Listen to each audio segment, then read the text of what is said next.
This is some guy, Rob Russo, some leftist based in Canada. I was turned on to this sick individual, and I found this.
Count on me. You're going to have good old Rob to talk you through all this.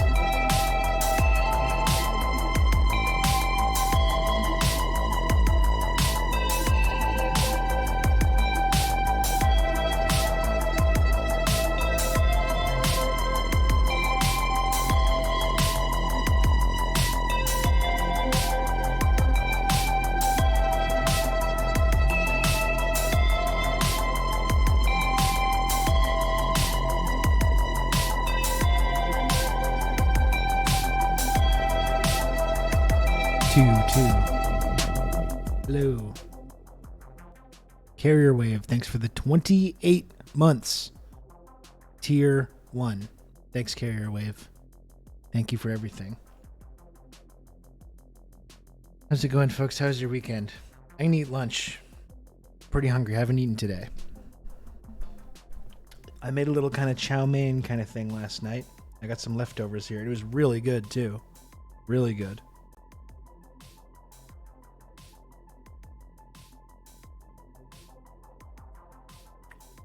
I'm still a little cold. I'll throw this in the microwave for 30 more seconds. Just 1 sec, okay? 1 sec.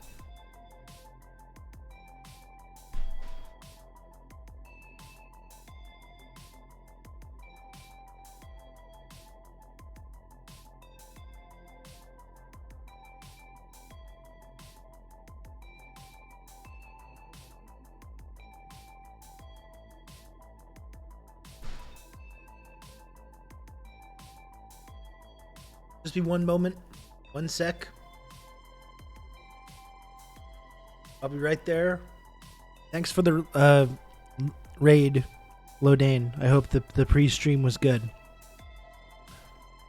I hope the mass effecting was good.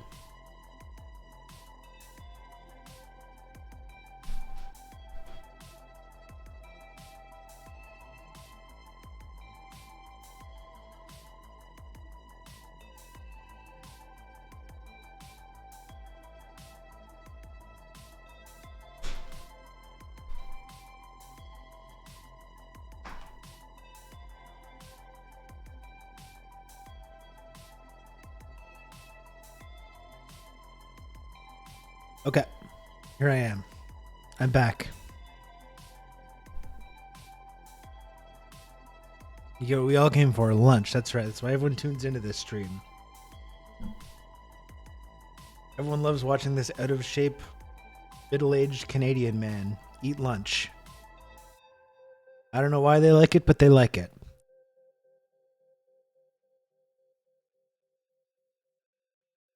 You can count on me. You're going to have good old Rob to talk you through all this. Every day is one day closer to the most elite sub badge. Party 69. Thank you very much for the 16 months of Tier 1. As one of the most valued community members, Fart Party 69. I almost thought you were there already, but you still got... You're getting close. You can count on me. 8 months You're gonna have away. good old Rob to talk you through all this. 8 short Debate months time, away. let's go.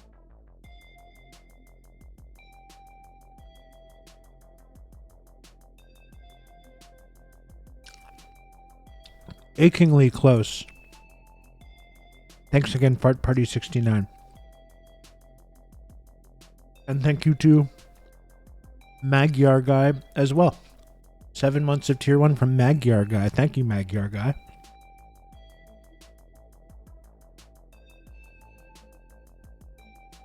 Where else are we going to get this kind of content? I will admit that this is literally the only place where the unique mix of content, it only happens here.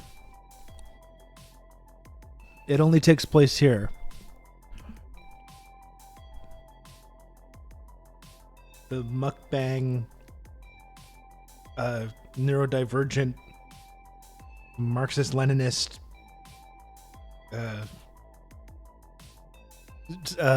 dad rock, and beverage conversations.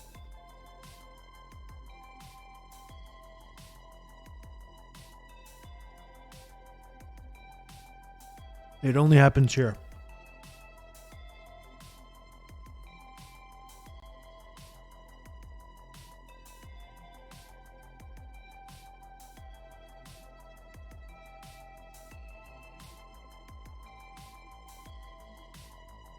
And my ailing body, that's right. Can't forget that.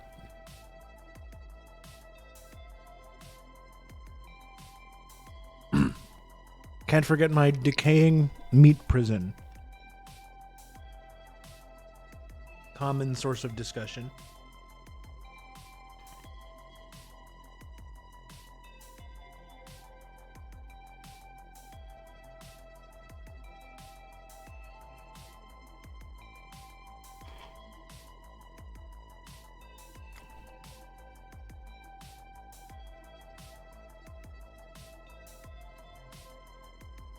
Cyborg CC is really in here looking for the noodle slurping sounds. We got a couple of noodle slurp requests. Only the best when you slug to rib. That's right, Sasha. This is the way. This is the way. Again, don't ask me why people like it. I don't know, but they do.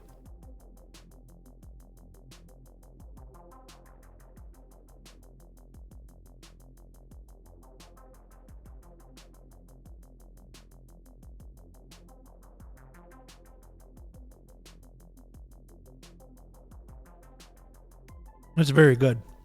This wasn't like an instant noodle thing. This is just I threw some like plain chow mein noodles into this kind of concoction I was making with a bunch of different sauces and spices and stuff. Very, very tasty. Noodles, body pains, and Avatar. The Rib Morning Chat trifecta. Absolutely. Thoughts on Twitch and shitification? Gonna go elsewhere. Well, Breadnomics, like, I'm happy to stay here. You know, it's like, maybe it's sunk cost fallacy or whatever. You know, I've been here almost 3 years. Not every day, but on a regular basis. Going on 3 years straight, you know. Twitch is the only place where I've ever even come close to being able to make a living from doing kind of like independent media or whatever it is that I do, commentary, streaming, podcast, whatever it is. You know, Twitch is the only place that I've really ever been able to come close to accomplishing that. I do hope that with the emergence of Kick, which obviously has a lot of capital behind it with the kind of acquisitions that they're making, with the emergence of maybe a competitor or even maybe multiple competitors, I do think it would be cool if that encouraged Twitch to maybe make some adjustments to how they share profits with the creators on the platform. You know, there was that talk about a 70-30 split that they were doing. If you have 300 concurrent subscribers for over 3 months, which doesn't count Prime or gifted subs. So I don't even know if I'm there yet or not. I would have to, it's close, but I would have to check. But you know, hopefully with the emergence of some competitors, if they start feeling the heat a little bit, I would like to think that maybe they might start making some adjustments and maybe make it easier for people to make, you know, a living on here and make profit from it. No, it doesn't count Prime or gifts. I know, it's kind of lame. Don't do this, Moss. Don't do this. Don't do this.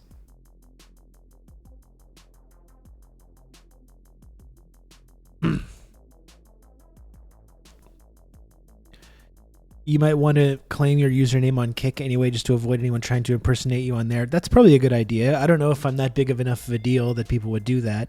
Although, I don't know. I guess you never know. You never know the depths that some of these weird freaks online will go to. So maybe it's a good idea. So that's it. I'd be happy to stay here. I would like to think that maybe it's going to become a bit easier. Like if I didn't have a 50-50 revenue split, I'd be significantly more comfortable. You know? Like that really hurts. The issue that Twitch competitors is that they might not get the benefit of scale that Amazon AWS provides. Yeah, well, I mean, it's like the Microsoft version or whatever it was that they signed, like Ninja or whatever it was. I can't even remember the name of it because it was so short-lived. It's not, as that proves, though, it's not just about like capital. They had significant money to throw around, but you need more than that. Mixer, yeah, that's right, Mixer.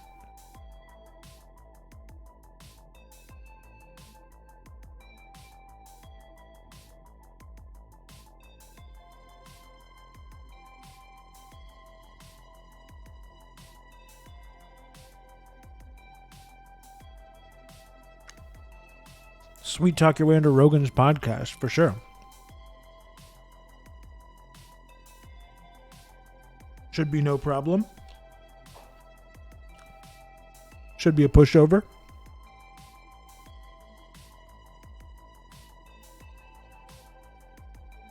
Yeah, Mixer, I don't know. It was around for like maybe 6 months, I want to say. they made a bunch of big splashy signings and then just immediately went away. Do DMT with Joe Rogan. I'm gonna do DMT with Joe Rogan and try and when he's vulnerable, I'm gonna try and turn him into a Stalinist.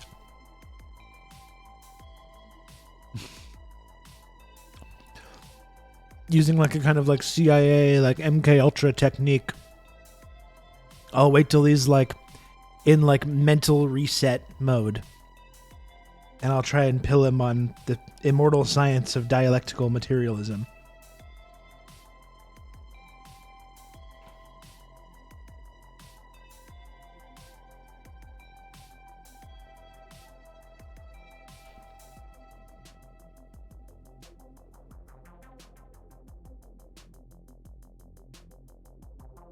It's funny that you mentioned Rogan because I want to talk about Rogan today. I want to get into all this like Rogan, RFK, anti-vax stuff. If you want, I'll go with you and do DMT with him as tribute. We can do that too. Yeah. Get Johnny all whacked out on DMT with Rogan so I can have my mental faculties in place to use the power of suggestion. When he's vulnerable. This is not the Rob I used to know, who turned people onto communism with tiny kisses on the forehead. Well, that's the ideal way to do it, Diego. Rogan, you need something. Rogan's so fucking dense that you need a more powerful approach. The little head kisses are not going to work. You might be able to get to Rogan to agree with you on a few things, like during a conversation, but then he's immediately going to forget about it afterwards. And he's going to talk to Jordan Peterson the next week, and he's going to be right back believing and talking about the same things.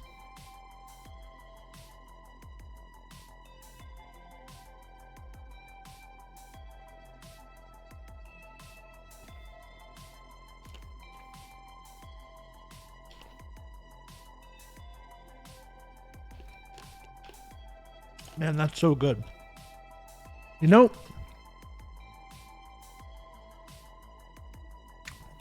just incorporating, along with all the spices, whatever spices you like.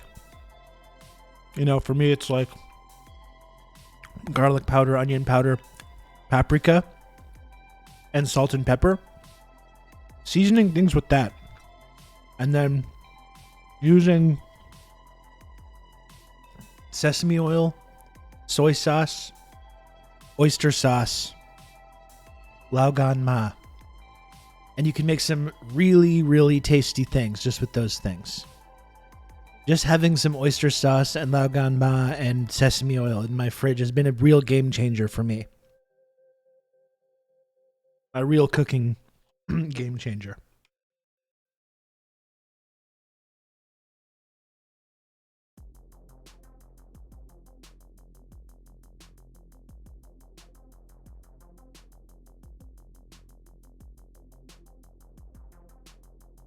Just give me a moment here. I got all the little noodles in the bottom. It's harder to get them.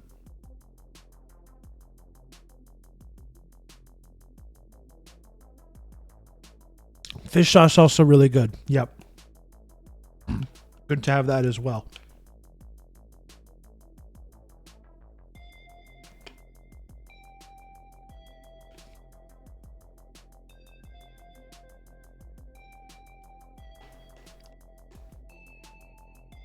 Like, this is really so flavorful.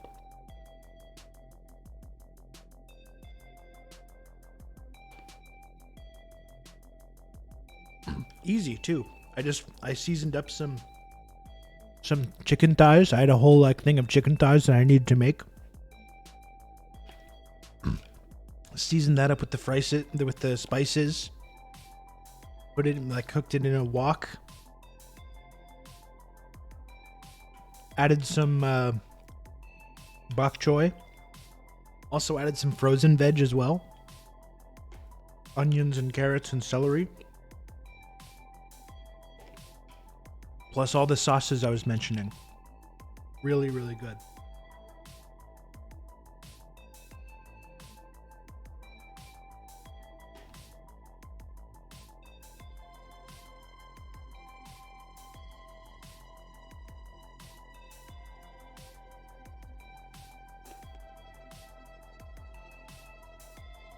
One moment here.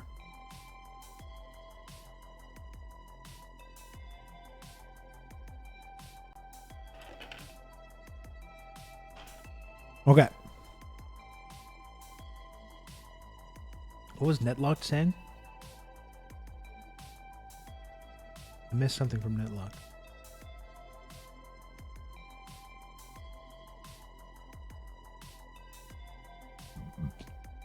Oh. I'm thinking that might happen here. I'm like almost 100% sure they use AWS. Excuse me, I'm gonna have the hiccups. So if Amazon does take this away from them, I'm not so sure whether they'll be able to stand after that. Yeah. Who knows? That's the thing. I think the emergence of a competitor would be really good. I'm happy to stay here. I do generally like Twitch as a platform. You know, this community wouldn't exist without Twitch, and I don't want to like undersell that. There's a lot of people that I think are pretty great that are on here, or maybe not. Maybe a lot might be overstating it. There's a few. There's a handful of people that I think are pretty great on here, but it'd be nice if there was maybe a more equitable revenue sharing arrangement that could be put together. And I'm hoping the emergence of kind of competition like Kick or whoever else might expedite that. Chin chin.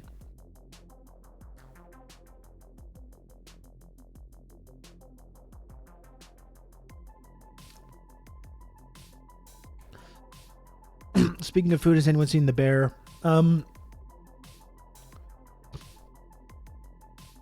I didn't watch the whole first season, but I gotta finish. I guess I gotta finish that. If that's premiering this week, I should watch the rest of that. I've been watching The Sopranos. I've been doing a full Sopranos rewatch, which I've seen some of, but not all of.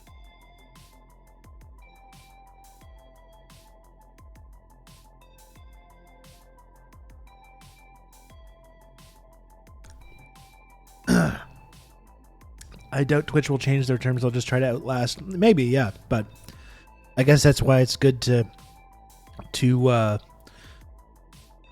hope that these alternatives maybe take off, you know, to force their hand a little bit.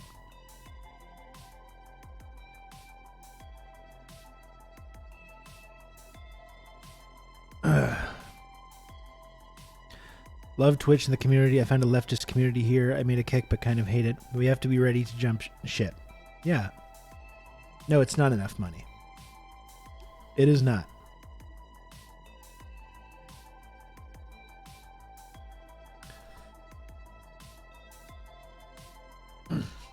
It is very much not. I would be happy to stay though.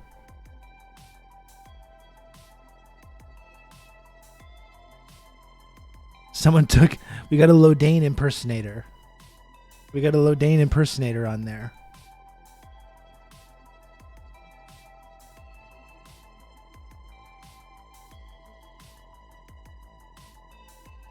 I'm signing up right now.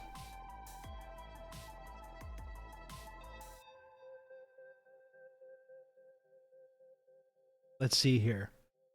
No one be out there trying to scoop me.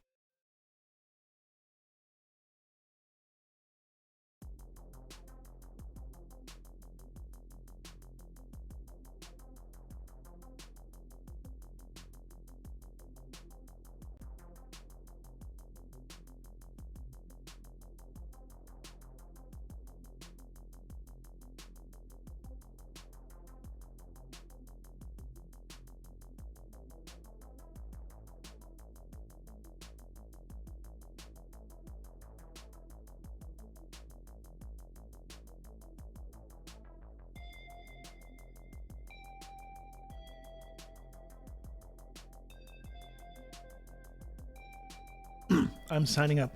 Sometimes I'm not sure whether that I should be doing this under my name or under TRRS Live. I've contemplated the idea of changing the whole name of this channel to TRRS Live, but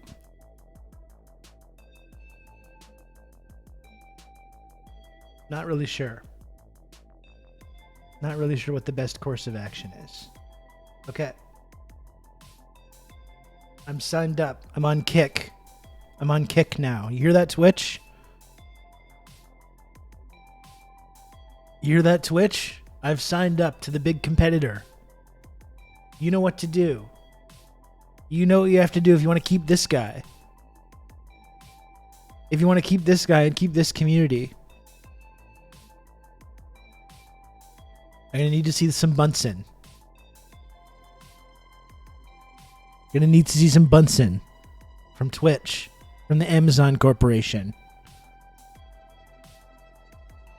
Bunsen burner, nice little earner.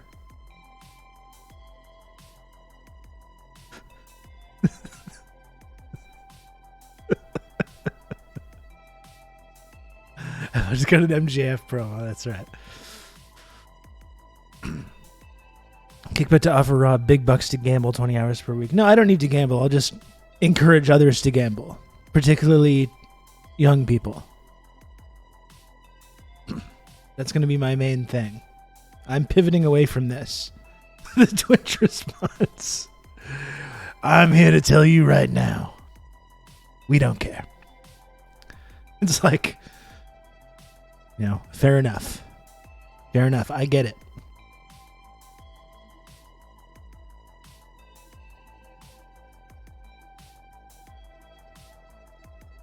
I get it. Believe me.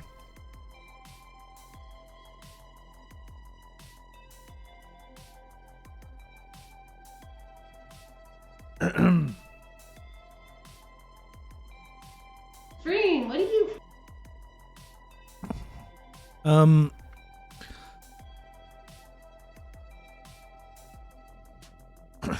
Sorry, actually that was a cameo from Cyborg CC in the chat because I haven't seen you in the chat very much, and I clicked on your name and it brought me to your page there. In case you were worried or wondering why you just heard your own voice on there. For like 5 seconds.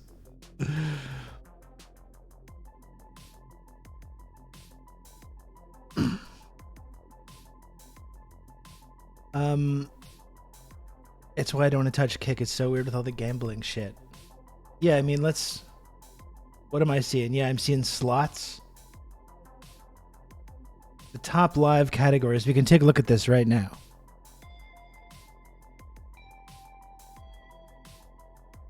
This is like my brand new, fresh account.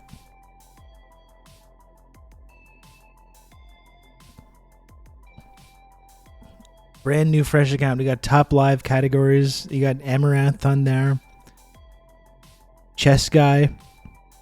Slots and Casino. Opening amazing 71 plus bonuses now. Save or Crave. 15,000 viewers. More slots. Top live. Slots and Casino is the top live category so far.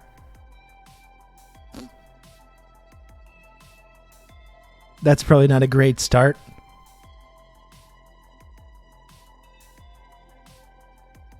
Slots and Casino. Take care, Cyborg CC. Enjoy your weed.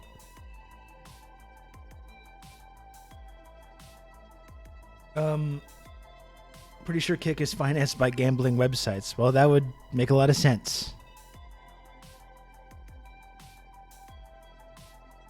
That'd make a lot of sense.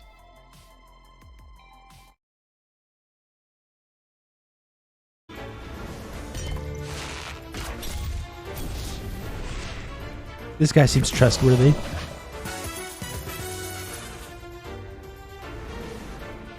This guy seems like someone that you'd want to take financial advice from, you know?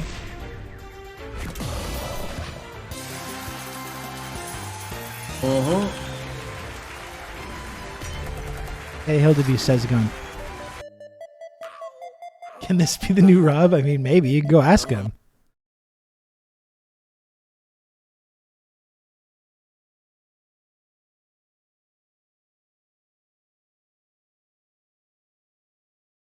You can go ask him and see what he says. I don't know.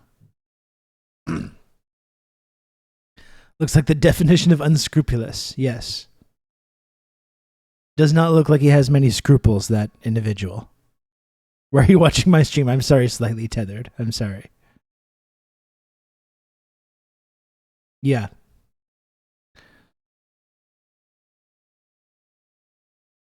The only people who would watch a gambling stream must have an addiction that's more evil You than can count on Bezos me. in You're some going to have ways. good old Rob to talk you through all this.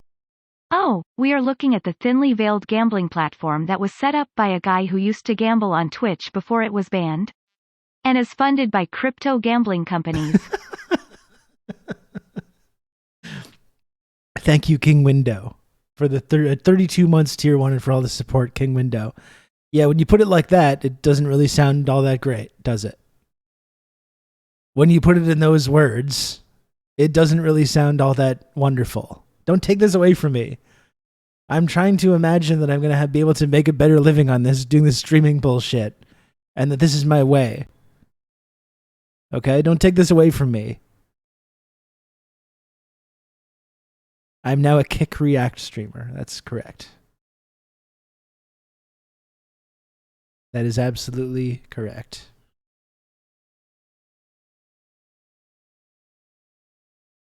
If you do want to follow me now, though, look, I got 3 followers already. I'm killing it. I am on there, so there's not going to be no impersonators.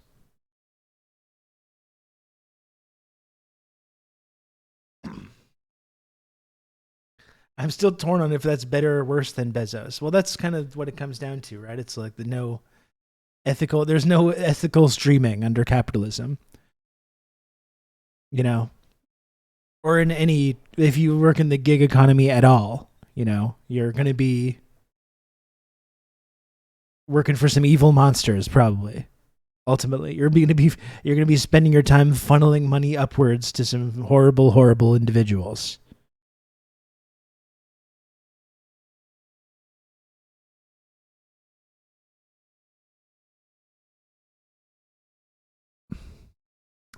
Now, Rob, if you take the triangle model to the next step, you could very well get the pyramid model. Some kind of ugly connotations to the whole pyramid thing, though. That's why I like to stick strictly in 2 dimensionals for the shape of this community.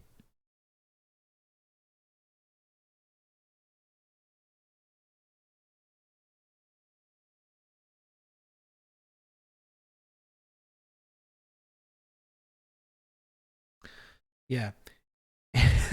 I've got fart party in my, look at this. I've got fart party 69 in my Kick chat. What are these emotes? It's a good question. It's like gambling. You've got like gambling slot machine emotes on there. What the hell? The money's just already rolling in. And like I was saying, it's like I don't want to go to another. I would really prefer not to go to another platform. I would like to stay on this platform. I'm really just hoping that the emergence of some kind of competitor in this space encourages Twitch to treat creators better. I mean, that's my main thing. I don't really have any inkling. I don't really want to pick up and move and, you know, start a whole new community elsewhere. Like I said, I've spent a lot of time on here building a platform, building a community.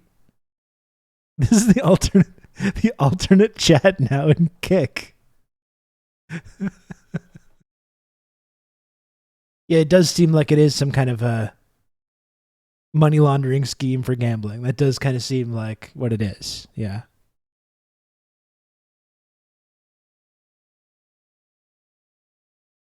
I should message Aiden Ross until I'm personally friends with Hassan. Yeah, seriously.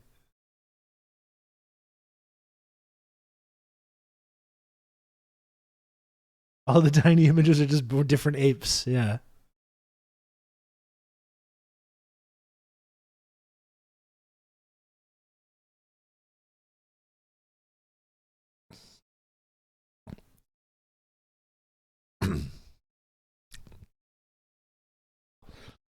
You don't have an exclusivity contract, so you could set up multiple streams like how the Majority Report streams on YouTube and Twitch.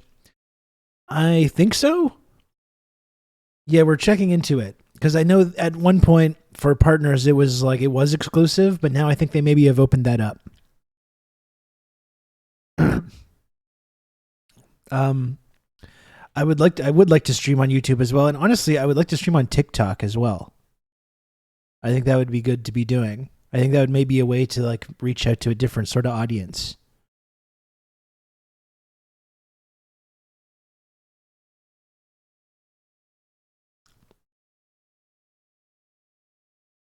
This is not a monster, Mondo Michelle. It's a rain energy, total body fuel. I wish I knew how to quit you. I just can't do it. And honestly, this rainbow sherbet is one of the best energy beverages.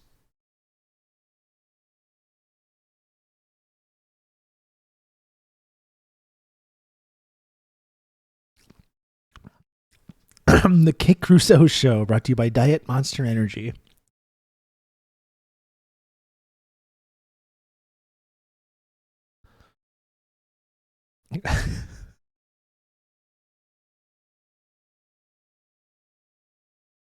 Sean, we got an alternate chat.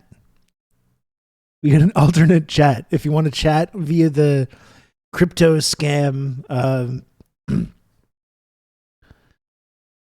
whatever, the crypto scam money laundering streaming website, you can chat over there as well.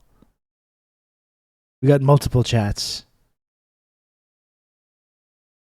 Twitch would be stupid not to make vast changes because they're bleeding their top streamers. I mean, I agree.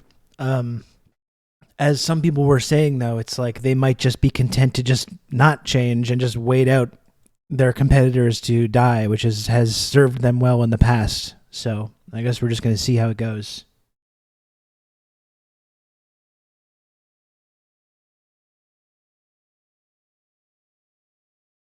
I would like to see some changes.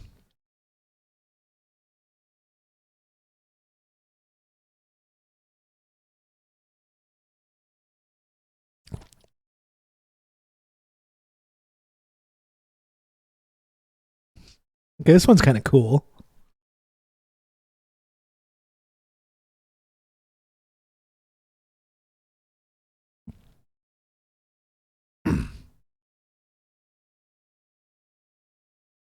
I don't know how to mod you, Lodane. Pin message, reply. I'll have to figure that out next time.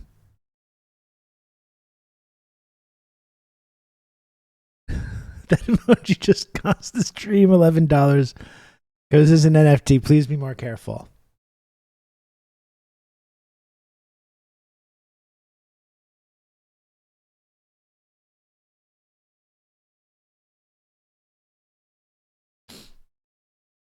There are no mods. No mods, no masters.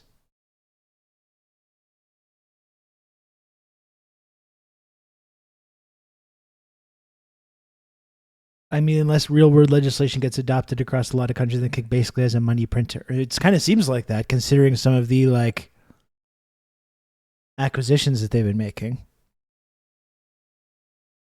You know? That's what I was saying too. It's like you could lock me up for not that much. You know, they just spent $100 million on XQC. And yeah, I recognize that maybe I don't have quite the same level of reach or engagement or community size, but like that's 100 mil. You could lock me up easily to in the 2 to 3 million range. That's barely anything. That's barely anything at all. And like, wouldn't you want to just like make sure I'm locked down, you know? That's barely a drop in the bucket with the kind of capital they have thrown around.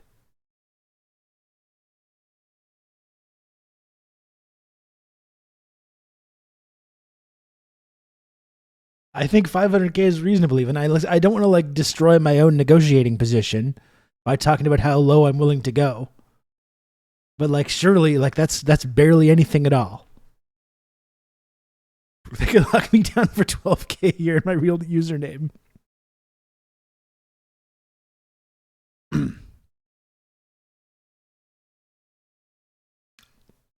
If you like it, then you'd better put a ring on it. That's all I'm saying. What's going to be for a Top Chef pauser?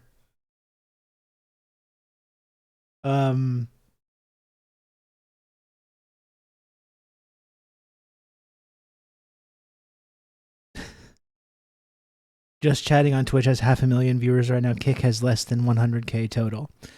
Yeah, and I mean, that could change. Like, it is relatively new, you know? It is relatively new. Are you really a communist if you don't sell out for 69 million? Sell out for 6,900 at this point.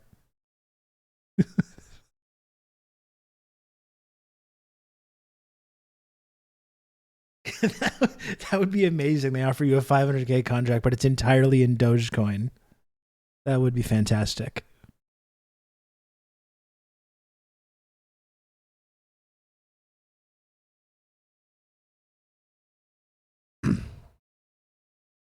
I don't know if there's any Twitch like admins or staff watching right now.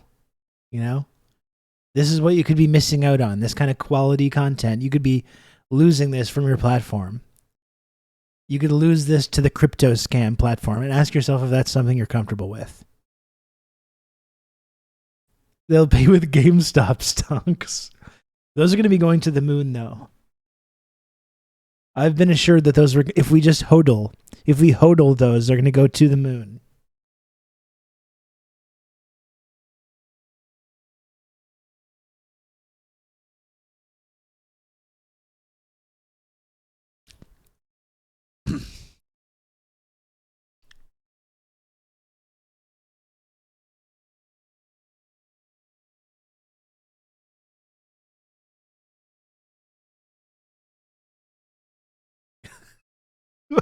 There's another chat going on another website. That's so funny.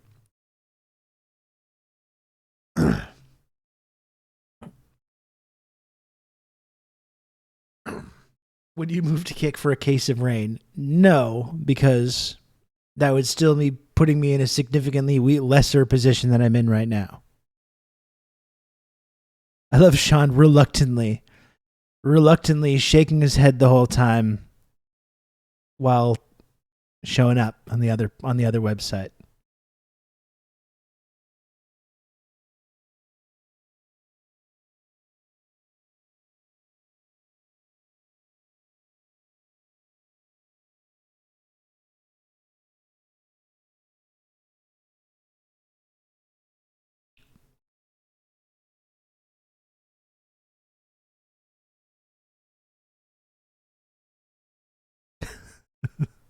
I don't know. What are we doing here, folks? I just don't know. Really, I would ideally like to not have to go to this platform. I really would. You can do Rob Roulette. That's definitely what I need in my life right now. I need to become a gambling addict. That would be a good pivot for me, I think, right now at this stage in my life. I've avoided becoming a gambling addict for 40 years of my life. I think now is the time that I need to get into this. You know? It's better late than never.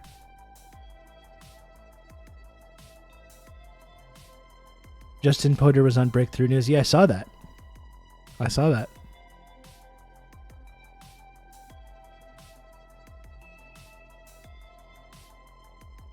Do some NBA gambling. Yeah, some like uncut gems style parlays. That could be my new thing.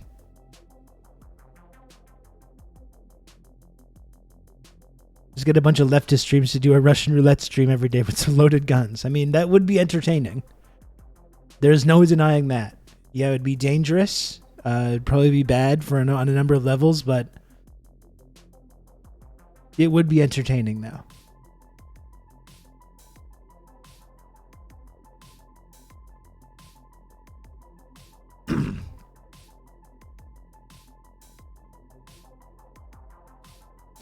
This is so silly.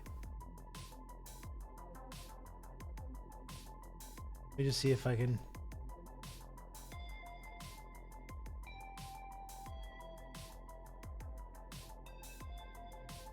update the old profile image.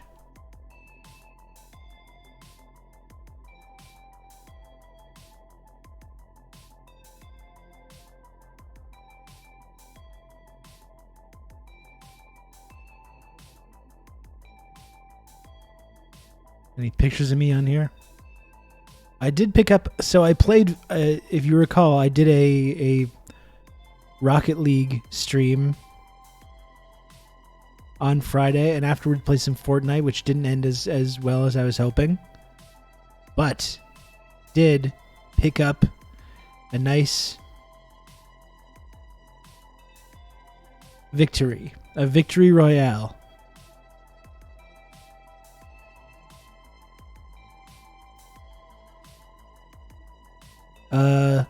Saturday. That was satisfying. That felt very good. Ah, fuck. The hell just happened? Picked up a victory royale on Saturday. That was very good. I was very happy with that.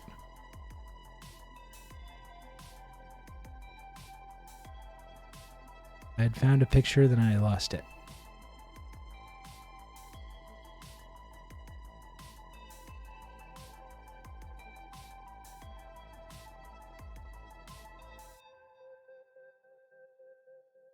There we go.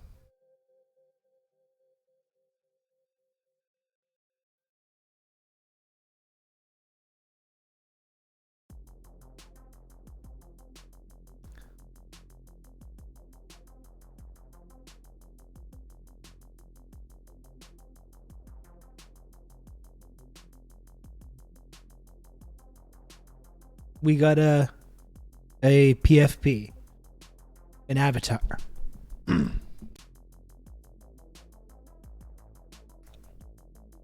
I think I'm in need of a new avatar on Twitch, actually.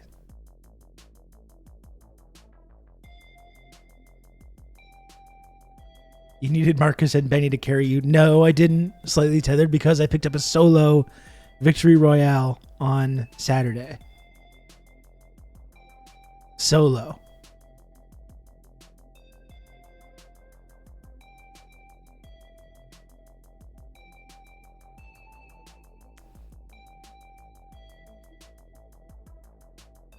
Can you gamble on the streams like how Admiral robs a triangle, slub, rib? It's true. It's kind of a form of gambling. Where's my chat?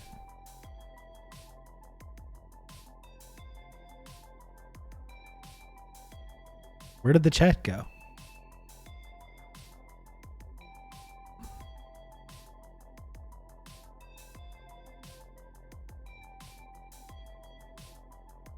Oh, there we go.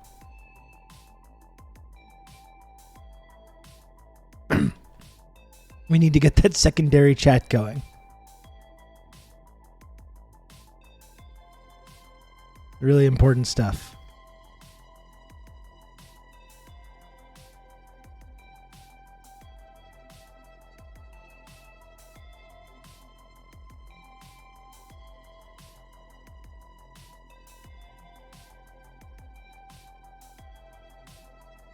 Who is playing PUBG?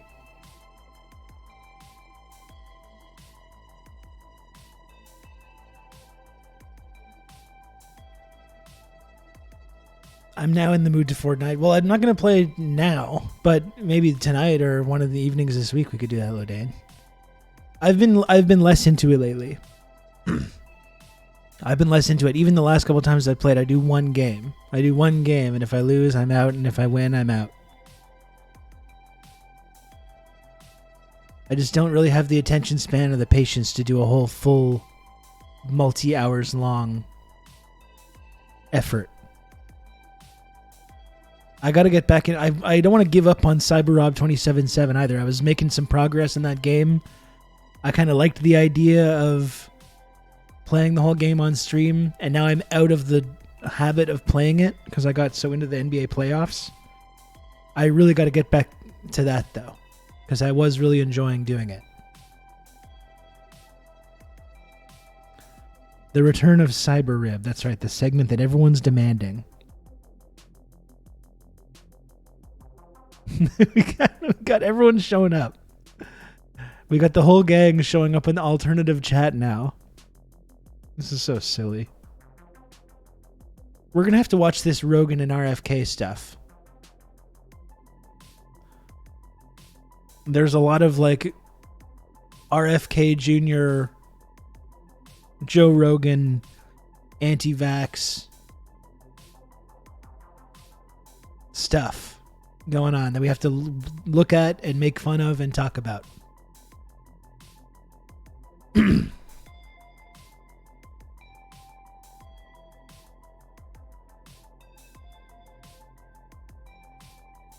Cyberpunk is getting the expansion soon, so playing Cyberpunk on the lead up to that release might exploit the metrics. That's a good idea, King Uendo. That's a very nice idea.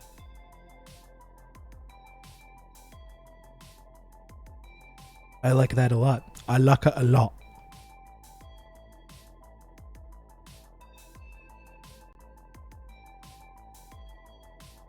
I've been doing that to my son lately. It bothers him for some reason when I do it, but I don't really know why. It's one of those things that he kind of smiles, but he's like, stop doing that. And I keep going, I like it a lot. I like it a lot. He's like, no, stop. We had a very nice Father's Day yesterday, by the way. Lodane's timing me out. Lodane's timing me out. How does a mod time out? Oh, Rob Rousseau too. Okay, I see. I thought Lodane was timing me out on my own Kick stream. Oh my god, I was like, what kind of a platform is this? Anyway, had a very nice Father's Day yesterday, and thank you for everyone the few of you that wished me a happy Father's Day. You know, it was nice. We spent the day together. Which I enjoyed a lot. We did go to see the new Flash movie. I saw The Flash yesterday, which is not something that I really had much interest in going to see, but he really wanted to see it. He's been asking for a while, and he was really into it. So we did go to see The Flash, which seems overall like it's not really connecting with audiences in the way that doesn't it feel a little like the whole superhero trend is kind of receding? Like, I think we're almost, our 20-year long national nightmare might be almost over. You know? It kind of seems like the whole superhero thing is just dying. People are losing interest in Marvel.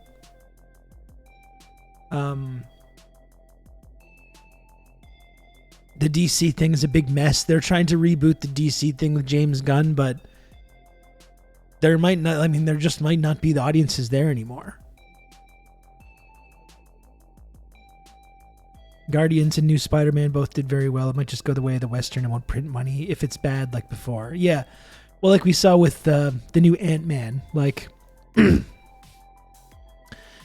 if people really like the characters or really like the films, they'll go see it, but they're not just going to go see a film because it's the next chapter in the ongoing never-ending saga, you know? And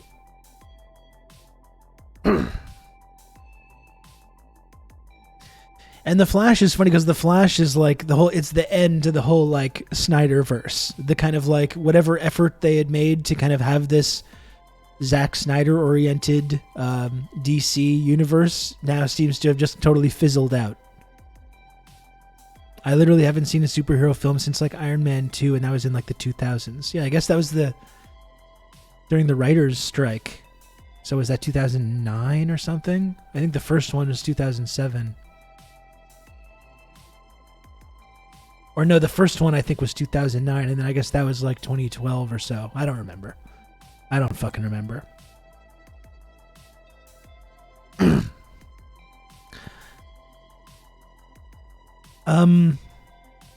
Yeah, part of it is just that like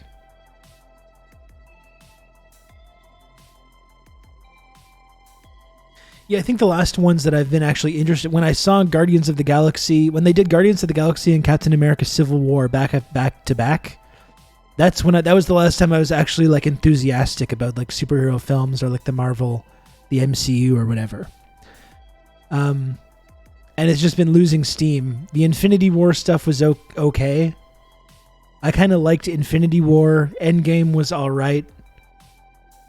And then they've just been kind of floundering since then, it feels like. Just Avatar for me now, that's right.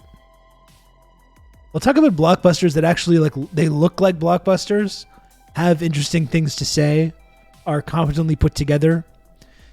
That's the weirdest thing about The Flash in a lot of these Marvel movies now is how shitty they look. Like, it just looks like TV. Everything looks like shitty TV now. Even The Flash is just this big, like, special effects heavy kind of wannabe blockbuster, and it just looks like shit a lot of the time. The CGI looks terrible. The costumes and everything, like, the costumes look like a Snapchat filter a lot of the time.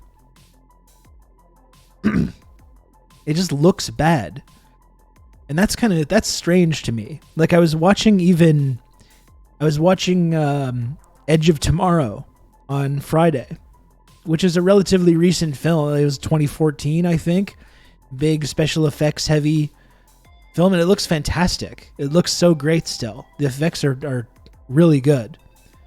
And everything's regressed now. It just looks so bad. The Flash is a movie with a bunch of people who are either dead or not in the movie, but CGI'd in. The funny thing is that not only did they CGI in dead actors, but they CGI'd in alive actors, like, without telling them.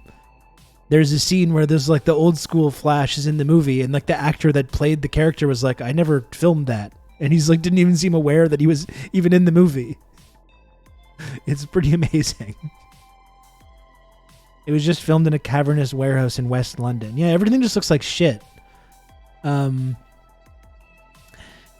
also it's just like, and everything is like this now. All these multiverse movies, like whether it's the MCU is doing multiverse stuff.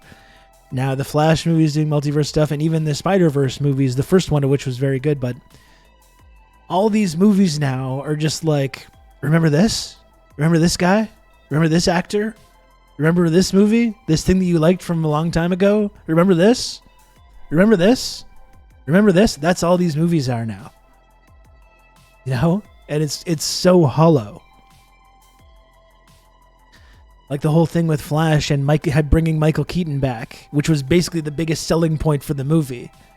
Considering Ezra Miller went on a big fucking, like, multi-state crime spree in the lead up to the film. I don't even think he did any interviews or press for it at all. Or they didn't. And they've built the whole thing around being like, remember Michael Keaton? Remember that guy from those old movies? You like that, right? Remember that? And part of it works, you know. It's like you see they go to the Wayne Manor, and you see the kitchen, and it's all made up at the same kitchen where he's eating dinner with Vicky Vale in the Burton movie, you know. And you see Michael Keaton, he's in the bat suit, and he's doing the lines again. He says, "I'm Batman," and there's two separate things where he does the "I'm Batman" line, and he does the "You want to get nuts? Let's get nuts." He does that. You know, it's cool somewhat. Although, as interesting or fun as it is to see Michael Keaton like wearing the suit again and doing this shit again, then he's like jumping out of the bat plane and just turning into a video game character and flying around and doing all kinds of crazy stuff, which he never did in those original movies. You know, which were all filmed with practical effects and stunts and things like that. So you see Michael Keaton just turning into like this fucking video game character and flipping around and going crazy. And it's so jarring. It like takes you right out of the moment.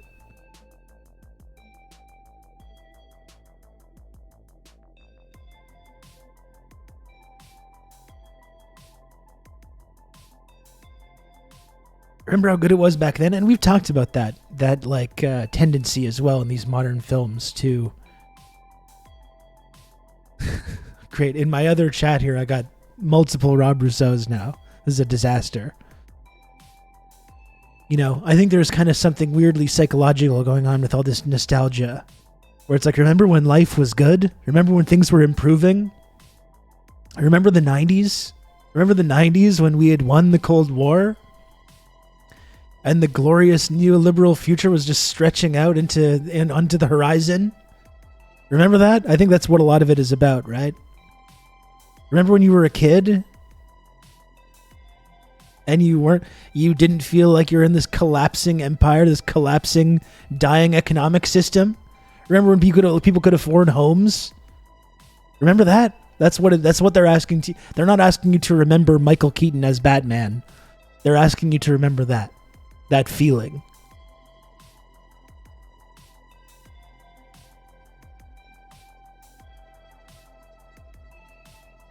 Remember when you lived in an eternal present outside of history? Don't you want more of that? That's what they're asking you, yeah.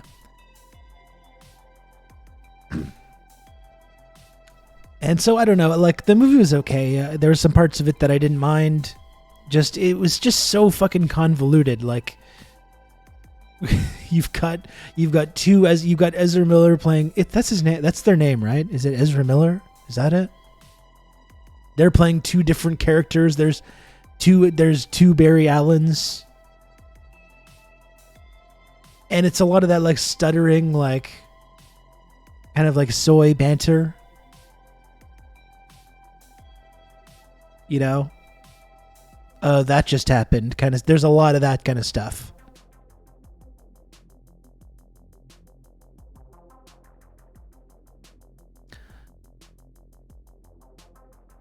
There's actually a different person playing him with the face CGI'd on. Oh, okay, good. Good.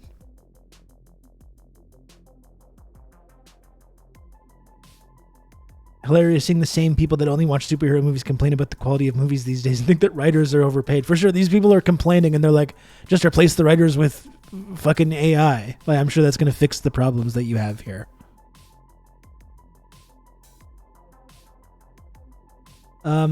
So I don't know, effects not that good. Like, there's this whole ending battle sequence with revisiting Man of Steel with Michael Shannon's there again and with General Zod.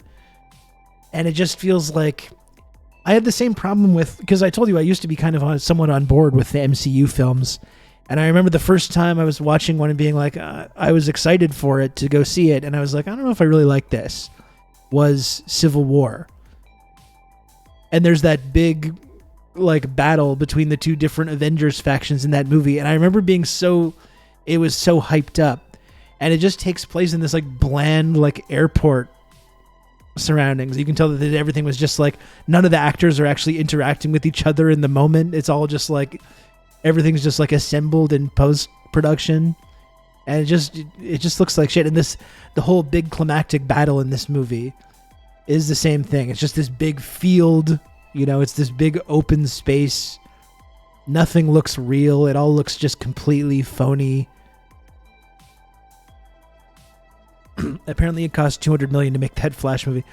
Well, and that's what I mean. It's like they're more expensive and they look worse. Like big block effects heavy blockbusters from the early 90s. And this is not just my nostalgia talking. Terminator 2 is an example. They look better. And Jurassic Park is another example. Like the Jurassic Park movie from 1994 physically looks better and more impressive than the Jurassic Park movie from 30 years later with all the new technology and the advancements that have happened. And it looks worse.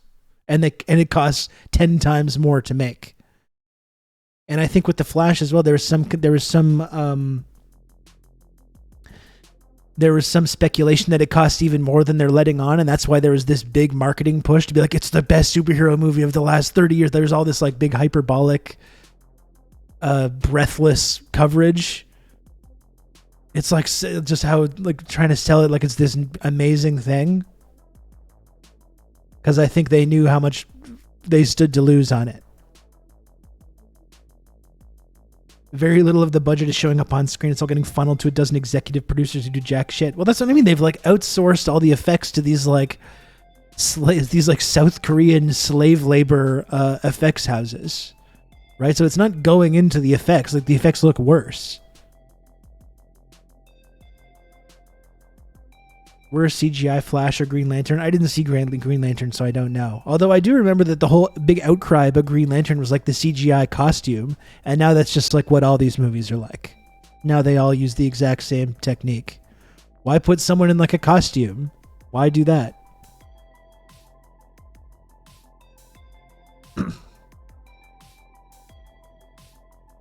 Shoot a non-union soundstage in Atlanta, then outsource post to a render farm in South Korea. Yeah.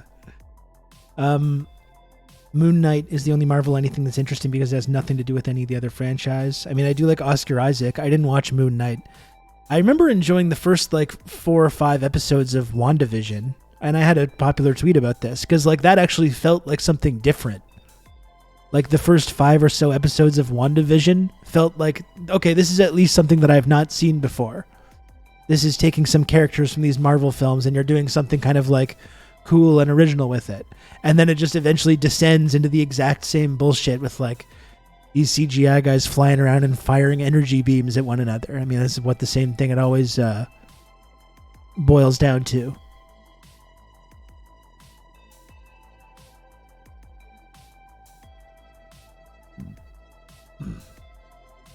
Loki was kind of cool. I didn't mind it. It was all right.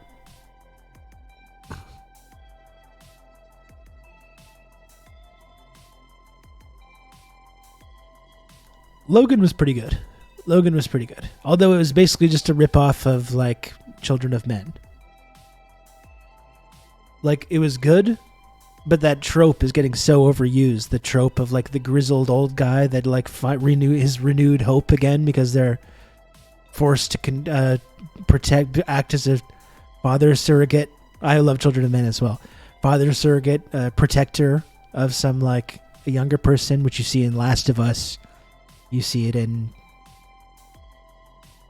Logan. You see it in Children of Men. You see this like over and over and over again.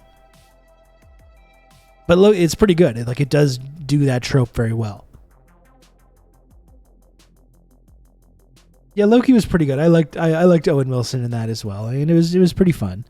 I watched it because I wanted to see the whole like how they're getting into the whole Kang the Conqueror storyline, which is now just fucked. Like I don't know how they're gonna. They've invested so much storytelling and money and time into setting up this whole Kang the Conqueror thing, and now it's just completely fucked because of the actors' fucked up and abusive behavior.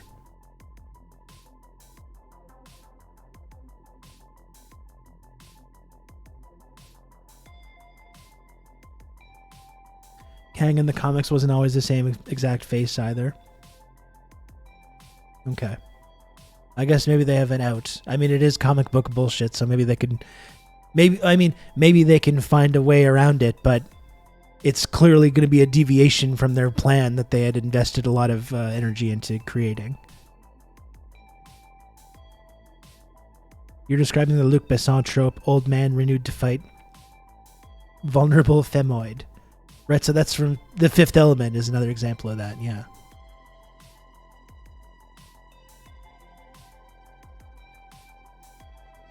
Who's the actor? Is Jonathan Majors.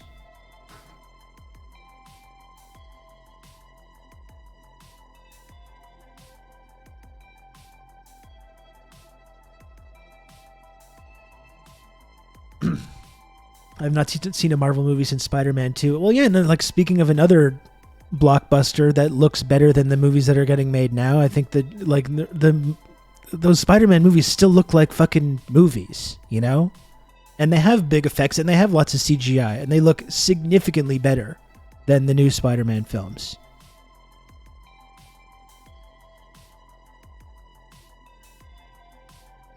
And it's not just Sam Raimi, who's a fucking brilliant director, but even he, when you throw him into this new kind of Marvel assembly line thing, he's not really able to bring that much interesting stuff to it.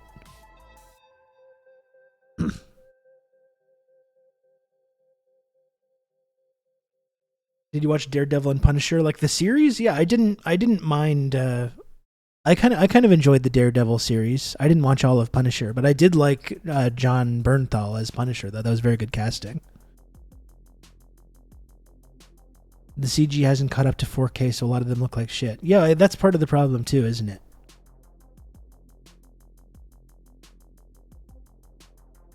Spider-Verse shouldn't count though because it's a Sony property. No, and like at least the Spider-Verse films, even though I thought this new one, even though I enjoyed it, but it did lean too heavily into the same kind of like multiverse, remember this bullshit.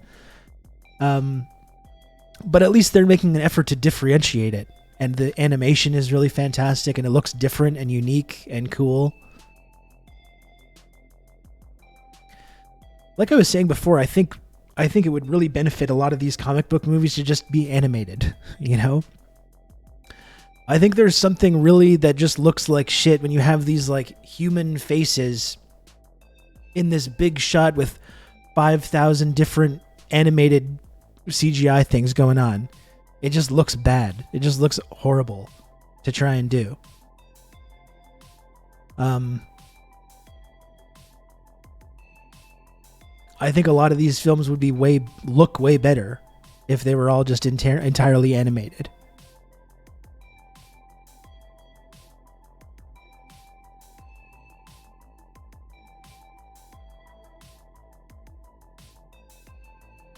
The true sign of the complete subsumation of the culture industry by Capita was the Marvel movie roadmap, where they had like 35 superhero movies planned for the next 15 years or something insane. And it's interesting, my feelings have really changed on that, Crad Babes, as well, because it's like, I remember being kind of impressed with the MCU, definitely at first.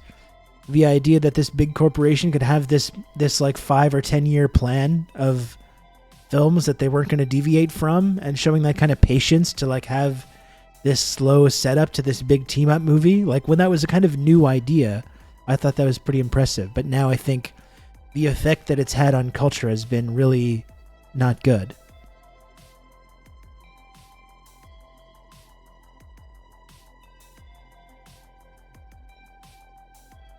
Central planning, that's right. You got a 5-year plan.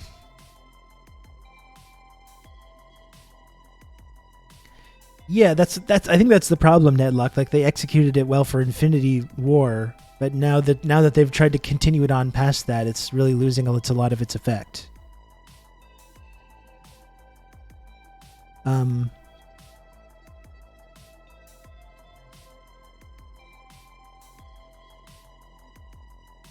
I was rewatching a bit of The Way of Water as well over the weekend, because now it's just Way of Water has just become a film that I can just throw on sometimes. I like just putting it on, at night. You're a little high, maybe. You watch Way of Water. And I still think it's just such an amazing achievement. And the way that they've... Like, it doesn't feel like an animated film. Like, you could argue that it's like an animated film because so much of it is being created with animation and computers, but the motion capture really makes it something else. It really looks like you're watching actors. Like it doesn't look like you're watching animated characters. It looks like you're watching actors. And I find anyways, you really do drop your kind of like, it goes into that like uncanny valley kind of. Well, no, that's kind of a bad describing it in a bad way, but you kind of like stop remembering that you're watching motion capture, and you kind of think it looks like you're looking at actors that have been painted blue or wearing prosthetics or something.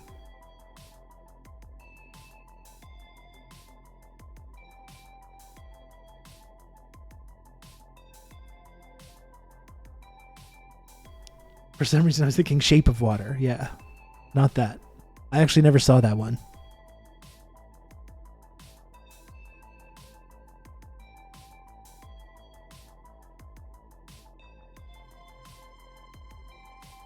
Yeah, I think maybe what Dakadoon's saying, I don't totally agree, Dakadoon, because I still think it looks quite good. I think that's when you start to, it does break the immersion a little bit when you get the human characters interacting with the mocapped actors. But I still think it looks pretty good though, and it definitely looks like just completely head and shoulders above any other big CGI heavy blockbuster. Like compared to honestly, you take Avatar and The Flash. The Flash was a mega budget, like we were saying, like over $200 million, and it really just does look like shitty TV. It looks like shitty TV.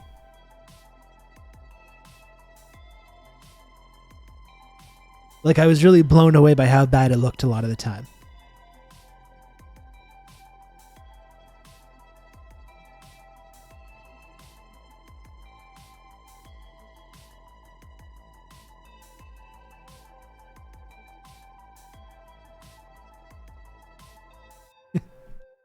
They're gonna be laundering money. Yeah, seriously. Okay, I'm closing my Kick chat. That's enough now.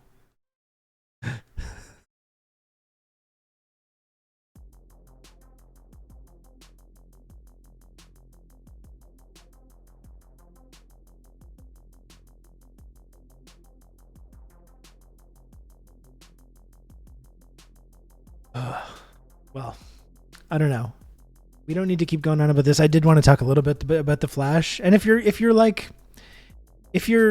interested in seeing it, you can. It's not like I'm saying, oh no, don't go see it.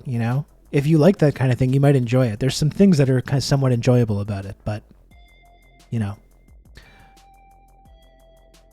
with the amount of money and resources that they have, it's shocking to me how You can fucking count awful on it me. looks. You're gonna have good old Rob to talk you through all this.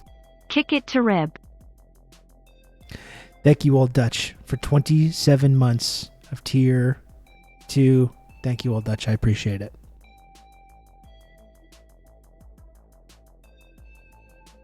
If you like that dumb garbage, go see it. I mean, I saw it. I'll keep drinking that garbage,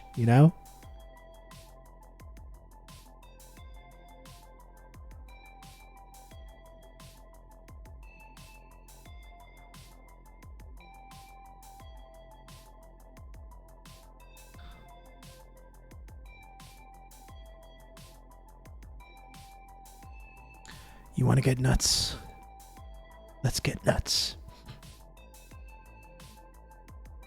Yeah, Coherent screams, I hate this. Well, believe me, this is a squib-friendly community.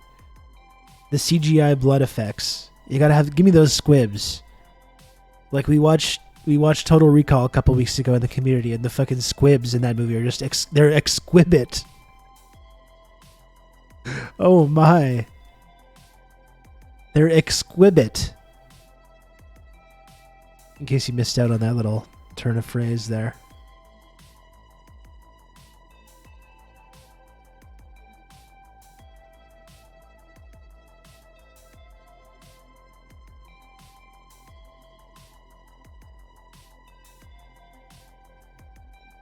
Yeah, the boardroom scene in RoboCop, for sure. Verhoeven was a squib god. Which Total Recall? The Verhoeven.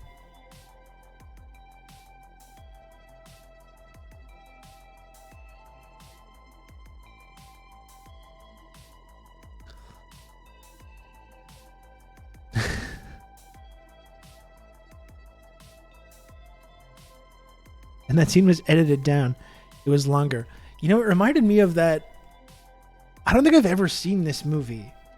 There's because the character actor Treat Williams passed away the other day, right? And there's some movie where he's like a zombie cop or something. We should throw Starship Troopers on there, Carrier. We should. What's the Treat Williams movie where he's a zombie cop? We simply use the computer to mark up the size of the account. Once again, I am seeking birthday Dead wishes Heat. and plaudits. Dead Heat with Treat Williams and Joe Piscopo. There's a fucking amazing scene in that where him and another guy are just unloading on each other. Just absolutely unloading on each other for 30 seconds straight. And it's so fucking funny. Who is that? Oh, thank you, Doc. Doc, is it your birthday?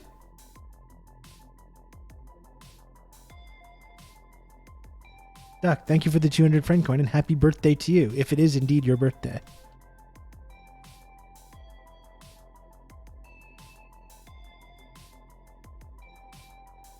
Happy birthday, Doc. I hope you have a wonderful birthday.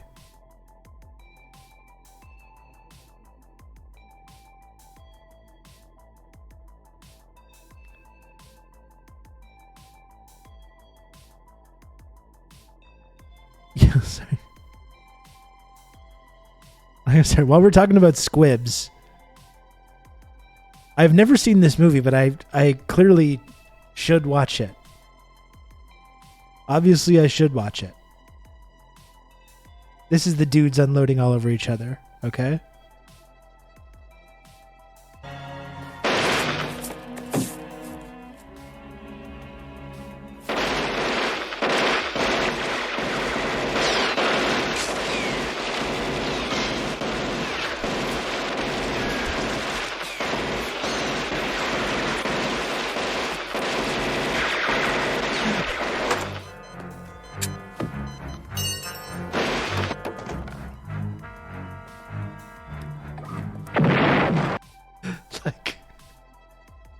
I've never seen this. I've never seen this film, but clearly I need something that I need to watch.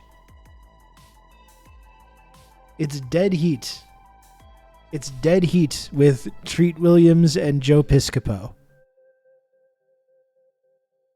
Maybe this needs to get watched in the TRRS Discord server as well. I only just based on this one scene. This is all I've seen of this movie.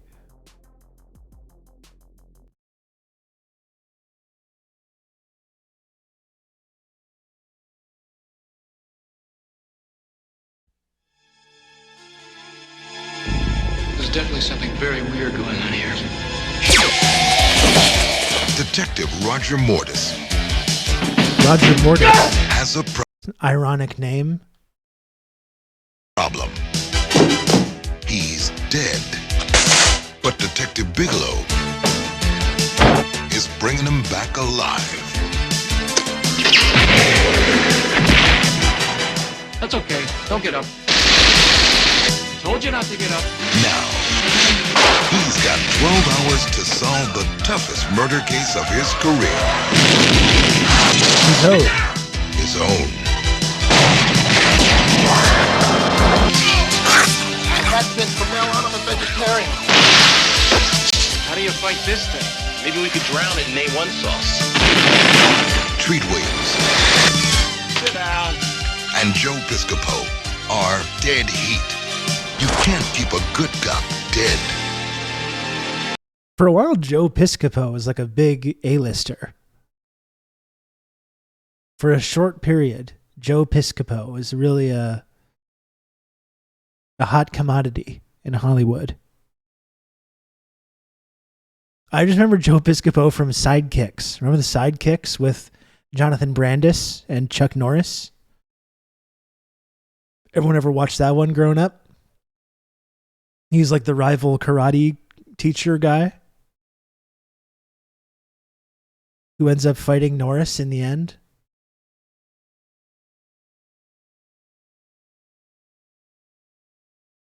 I know him as a comedian in Star Trek TNG episode. He was on SNL and he was a huge breakout star from SNL. And for a while was a very popular stand-up comic.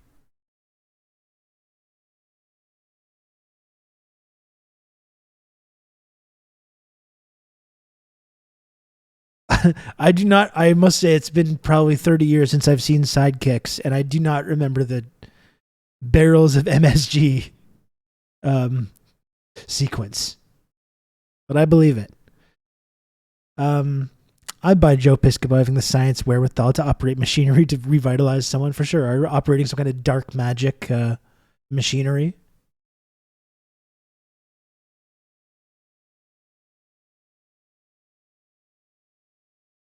I don't know. I think we got to watch this though. I've never. This seems like a movie that I should have seen. You know, I don't know why I've never seen it, but I probably should. What's this GMO radio?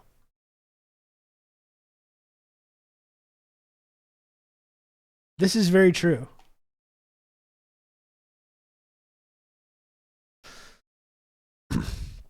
Like, it's so weird how there's like, because of the economics of it, it seems like studios they can spend 200 million on something, or they can spend like 500,000. There's barely any like in between movies that are ever made. And like, as you can see from the 80s and 90s, like a competent director or creative team can take $40 million and make it look like $200 million. Like, you could make a $40 million movie with Spielberg right now and it would look fucking better than anything that comes out in the Marvel or DC pipeline, you know? Yeah, the Hollywood accounting must be part of it. Sorry, we're not here to make art. We're here to launder money. We're here to chew gum and launder hundreds of millions of dollars. And I'm all out of gum. We're here to use cocaine and launder hundreds of millions of dollars. And I've still got quite a lot more cocaine, but we're going to continue to launder the money as well.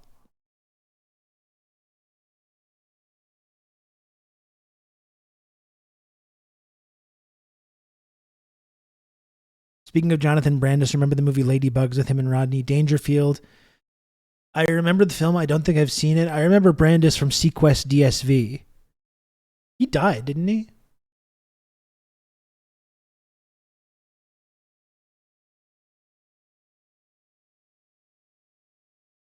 It's sad. He was a kind of had a it factor.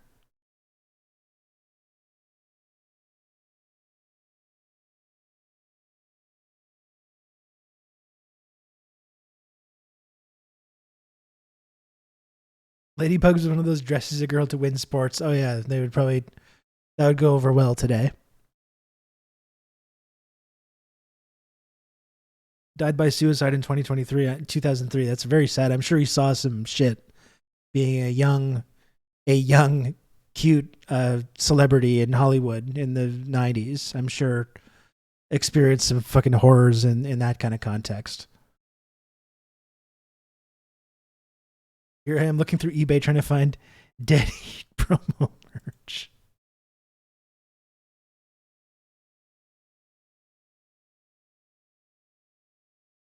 I think we should watch a Dead Heat. Do we have? I think we have a movie night coming up on Saturday, if I remember, or on Wednesday. Excuse me. Oh, we got a Scanner Darkly this Wednesday. Love that. Love Scanner Darkly, the Richard Linklater Scanner Darkly. That's going to be really cool, and I think very interesting to tie together certain of our modern surveillance panopticon dystopia that we live in now with some of the things in that movie.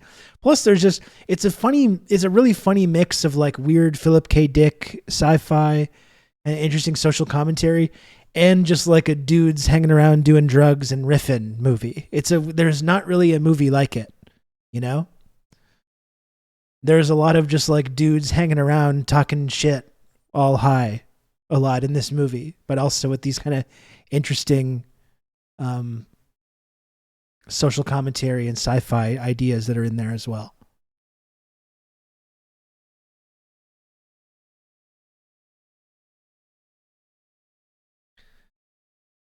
Rotoscoped Keanu and rotoscoped Woody Harrelson and Robert Downey Jr. and Winona Ryder. There's some great scenes with those guys. We got to go rescue those orphan gears, man. I don't want to get too into the spoilers, but the whole thing with the bike, total providence.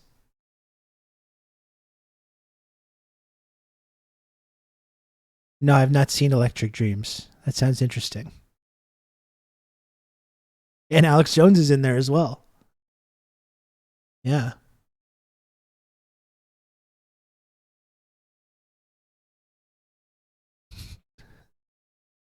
That's going to be fun to watch on Wednesday. Wednesday, 9:15 p.m. Eastern. In the TRRS Discord server. Scanner Darkly. Any thoughts on Punk's promo from Collision? I'm getting so far away from talking about the things that I meant to talk about today. Got about another hour and a half. Eventually we'll get to it, I guess. Loved the promo. I like how Punk has returned to his look from his iconic 434 WWE title run. I loved the shot, like the references to the Elite and the Bucks and that kind of stuff. This is some guy, Rob Russo, some leftist based in Canada. Oh my goodness, I Majority was Report. turned Hello. on to this sick individual, and I found this. Hello, Majority Report. Welcome, Raiders. How's it going? I am Rob Rousseau. Thank you for joining us. Thank you for raiding into the stream. I'm happy you joined us today. How was the Majority Report raid stream today? I hope it was good. I'm sure Sam Sater was in fine form. You can count on me. You're going to have good old Rob to talk you through all this. As usual. Brooklyn, thank you for the gifted sub. Thank you, Brooklyn. Very much appreciated. Anyway, I'm Rob, folks. Thanks for joining us. You can please, if you want to, hit the follow button. You can hit it. You can lightly touch it. You can touch it more forcefully. You can smash it. Whatever you want. But hit that follow button to join the community and be able to join the chat.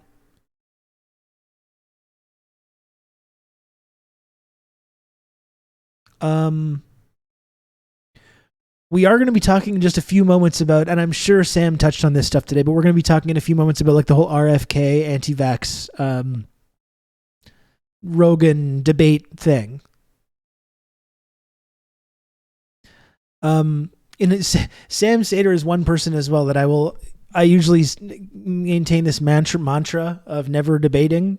I do find Sam's debates usually pretty entertaining when he does do them. So I will let it slide. I will let Sam's propensity for doing debates slide, even though I don't think they're actually like very useful in terms of like political education or like accomplishing anything. But I do generally enjoy when Sam does do that. Anyway, just to go back to I was talking about CM Punk as well. Just before we moved on to like the important subject matter of today, I started talking about the Flash and comic book movies and Hollywood and all this stuff. But I enjoyed the Punk promo. I like how he's going to be a big baby face like in Chicago, and is probably going to be booed out of the building in a lot of places that they go perform at. I think it's a good place for him. You know, it's a good place for him to be in that kind of status.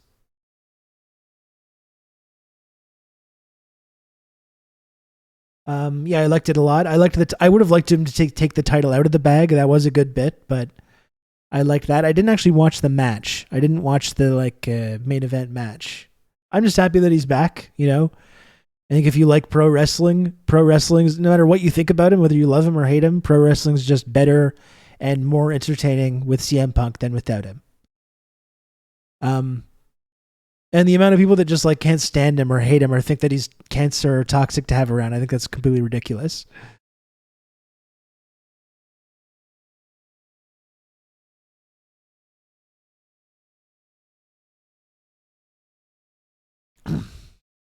I liked Boyhood as well. I watched Boyhood. We're talking about Richard Linklater because we're watching A Scanner Darkly on Wednesday. I really enjoyed Boyhood as well. I watched Boyhood like when my son was like a baby, and like while he was sleeping like 5 feet from me while I was watching it, which made it even more of a sort of a poignant sort of experience to watch that, and a really cool filmmaking accomplishment that.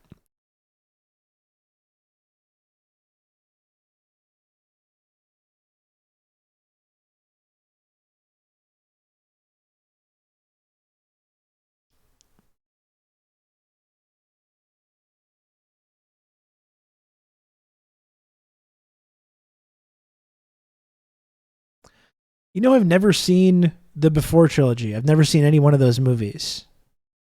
I think it might be too realistic for me in terms of like the realistic portrayal of like relationship dynamics. I think sometimes that's too much for me when you get into that. Like the people creating those films, the actors and writers and directors are so talented. I don't think that they're not good, but it's kind of like too much for me. It's too real. Little too real for me. Anyway, what am I at here? We are going to transition now to talk about like RFK and Rogan and all that stuff. I'll just, since I've been here like almost 2 hours, just give a brief reminder to everyone, especially now that we got a couple more viewers. But if you do enjoy TRRS and you enjoy the community and you like the content that I do here on twitch.tv, please, if you can, subscribe to TRRS. It's a great time now that there's some new viewers and potential community members. If you've been, thought about maybe ever gifting subs in this channel, now is a great time to do it, now that there's some new community members around. But that's it. I really enjoy doing this stream. I love coming on here and chatting about news and politics and culture and all the various beverages and food and all the various things that we talk about each and every day on here. The only way that this show is able to remain on the air and we can continue having these wonderful conversations and analysis and interviews that we do on here is through the amazing generosity of the TRRS community members. So if you can, if at all possible, please subscribe to TRRS. It costs $5 per month. It's completely free of charge with an Amazon Prime account, which you can convert to a Twitch Prime sub. You can subscribe. You can gift subscriptions to rocket right up to the very top of the friendship triangle system. That's Twitch's only two-dimensional triangle-shaped trickle-down clout and friendship access tiered reward system. It's the only such platform that exists on twitch.tv. A gift of 5 subs or above will rocket you right up to the very top of the most elite community members. And that's all. If you enjoy the content, if you enjoy the show, please subscribe if you can, even if you just like my face or whatever, even if you just like this. You're telling me that's not worth $5? You're telling me this is not worth $5? You can lose $5 in your sofa, and it's inconvenient. Certainly, it's frustrating, but like you're not gonna be like thinking about that all month or anything like that. Eventually, you're gonna forget about that. And we got those tiny little images as well. Don't you fucking need these tiny little images? Some of the very best tiny images on this entire platform. You can freely use every single one of those tiny images anywhere on this platform for $5. That's nothing. That's barely anything.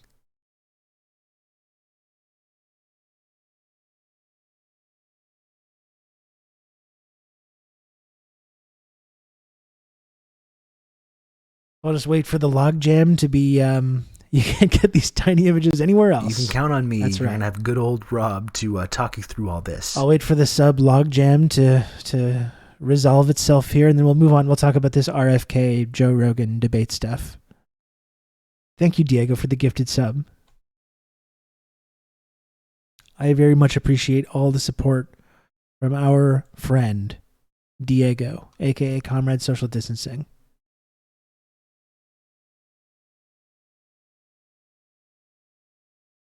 My best friend, actually. You've just become an elite member of the Friendship Triangle. Let's call it what it is. Long Jen and Stars Ludicrous. What, he fixes the cable? And Gen X Bushy, thank you for the 5 gifted subs. I really, really appreciate all the support from Gen X Bushy. Very kind of you. Thank you so, so much for the 5 gifted subs, Gen X Bushy. I really appreciate it. You can, of course, post the Maduro face when someone's pretending to do journalism. Really, anytime that like you're skeptical about someone, anytime you can just write the person's name and put that tiny image of Maduro, and it just works. It's just fantastic.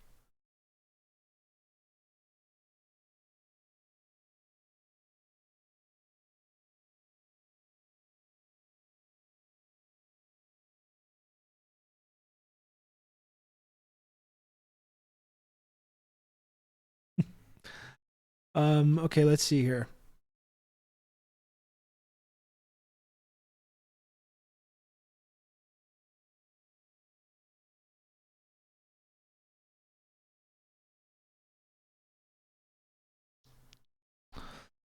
Opening up my bookmarks here.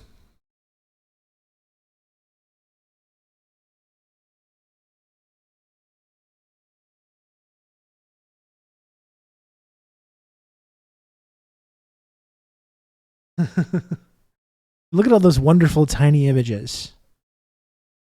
Look at those wonderful tiny images we've got going on there.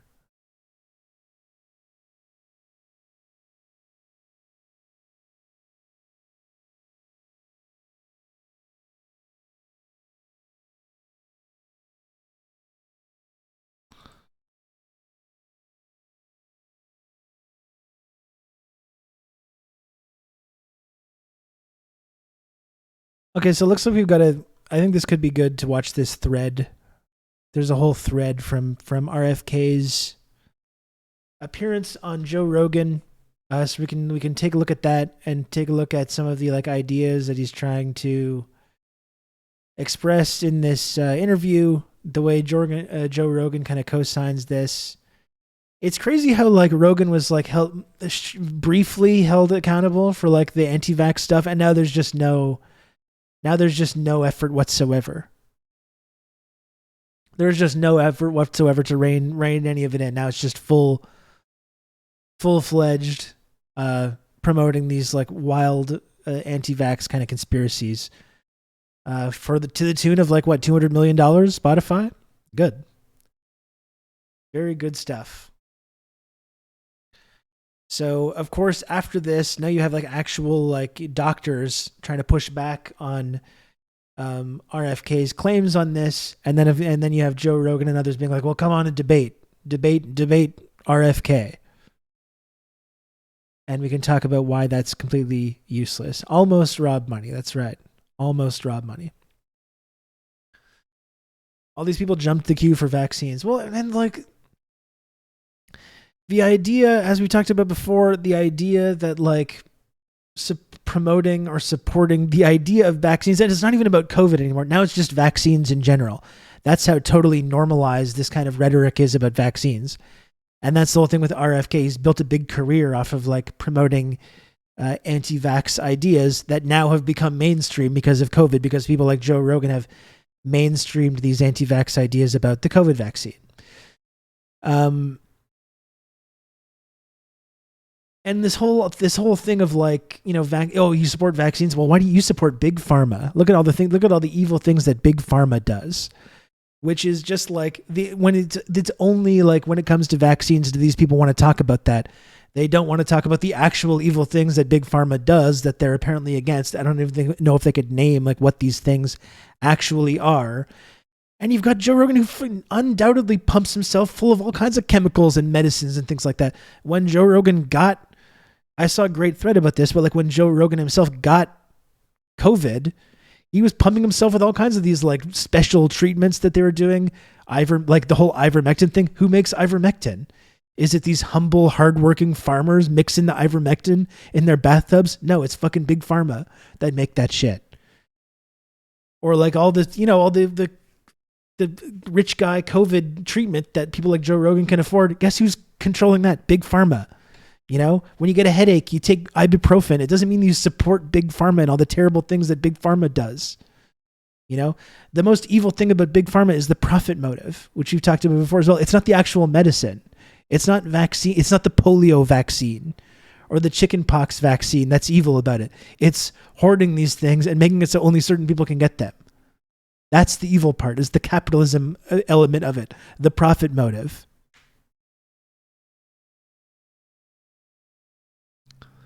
Yeah, big pharma for me, but not for thee. And I'm sure they got paid for ivermectin too. I'm positive that you're right, Brooklyn. And like as well, it's like big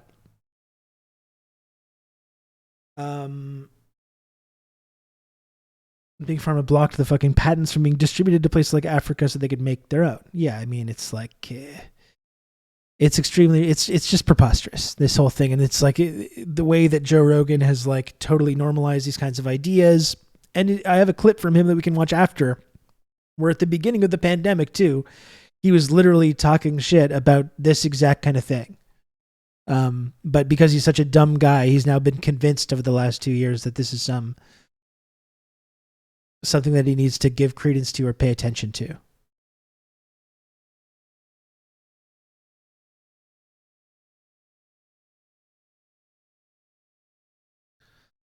Big pharma makes good products, but their advertising, sales, and lobbying departments are the big problem. Yeah, and I think that's like a good way of looking at it.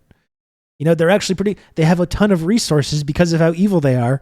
They have a ton of resources to put into like R&D and creating, you know, medicine that saves millions of lives, you know, not just vaccines. Of course, vaccines are very important and do have eradicated all these like horrible childhood illnesses and have saved millions of lives. But yeah, big pharma, as evil as they are and corrupt in many cases, are also have saved millions of lives with the kind of product that they've made. We can talk about the evils of big pharma all we want, but the idea that like, oh, if this COVID vaccine is big pharma there, and if you support people getting vaccinated, you support that. I mean, it's so stupid.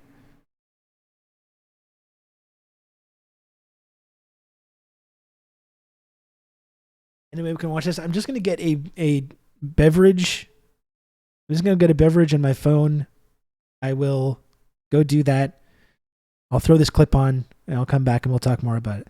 This is a really good point from Moss as well. If someone complaining about big pharma doesn't propose nationalization as a solution, you can dismiss their opinions. Absolutely. Absolutely. Okay, just give me one moment. I'm going to leave and come back and we'll watch this.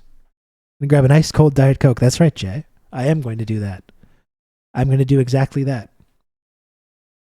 Some part of the vaccine backlash is that they're one of the few things that often provided at cost or socialized cost, and we've been so conditioned to reject anything given to us because it's a human need. Also, there was this effort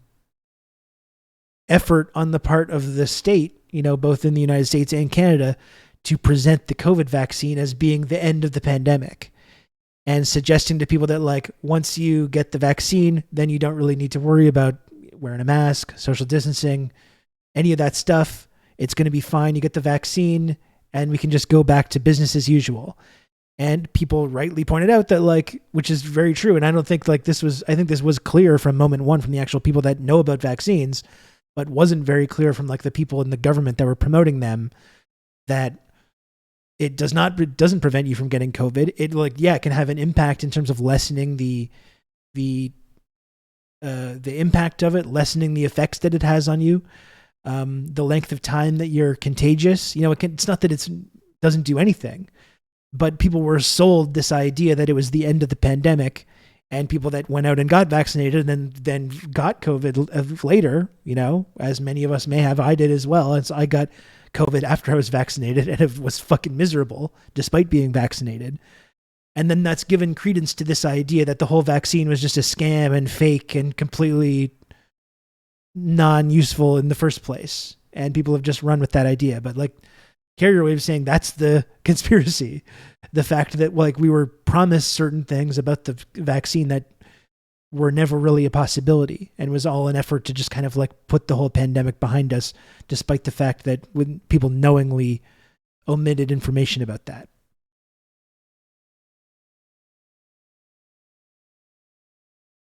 Give me 1 sec. I'm going to get my ice cold, refreshing Diet Coke, and we'll watch this.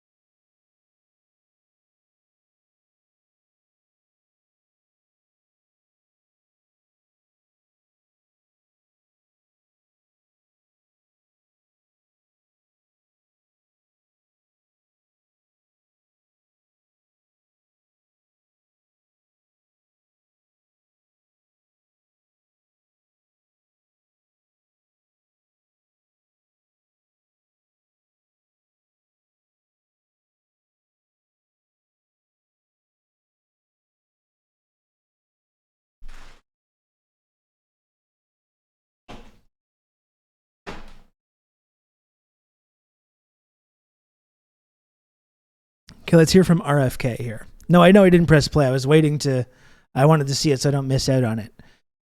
And I got to say, the whole RFK thing as well, he's an absolute crank. And it's really amazing how, because in addition to his completely nonsensical rambling about this stuff and his like total support for like Zionism and Israel as well, because he has these mildly critical statements of the CIA, or he's talked a little bit about empire, or he's talked about like, reining that in, or he's kind of talked about some of these conspiracies, which have a lot of basis in truth as well, like the conspiracy with JFK or his father, and the role that the intelligence community played in these assassinations, which is something that I agree with, and I think that there's like a lot of truth to some of those things. But because he's like saying these things about the CIA or empire, there's all these people that are like, oh yeah, and they've circled to him now. They've like flocked to RFK, and are just kind of hand waving away all the complete crank nonsense that he's often spouting. I saw Aaron Good. I like Aaron Good. He's been a guest on this show. I like his analysis a lot. Smart guy. And he's now become like an RFK guy, because RFK talks about empire and the CIA and some of these like deep state kind of deep politics kind of events. And it's like, we got to be better than that. I think we got to be better than that.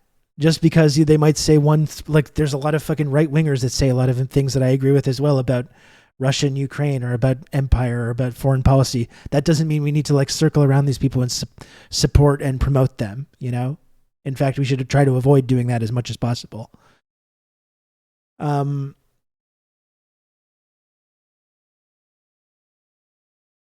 So I think that's probably not good. And also, I don't think people should write off RFK either. Like, I don't think people should just go and support him because he might say a few things we agree with when it comes to empire or foreign policy or Ukraine or the CIA or anything like that. But like, he's polling pretty well. Like, he's really, I don't think he's not just like, maybe he's going to top out. Like maybe he's got this weird voice. Maybe when he gets more exposure, people aren't going to like it, but it's a potent mix. I think talking about this like empire stuff and the CIA, there's a bit, whether we like it or not, because of people like Joe Rogan, there's a big audience for this kind of anti-vax crank stuff that he's into across the ideological spectrum. And he's got the big famous name and the famous family as well. So I don't think people should a big part of it is because he's a Kennedy for sure. But I do think there's, because of the way I mentioned the Zionist thing. Yeah. Because of the way these kind of anti-vax ideas have become so popular or normalized over the last 2 years. And because there's a lot of skepticism about empire and U.S. foreign policy and the intelligence community, I do think there's a constituency out there that for these kinds of things.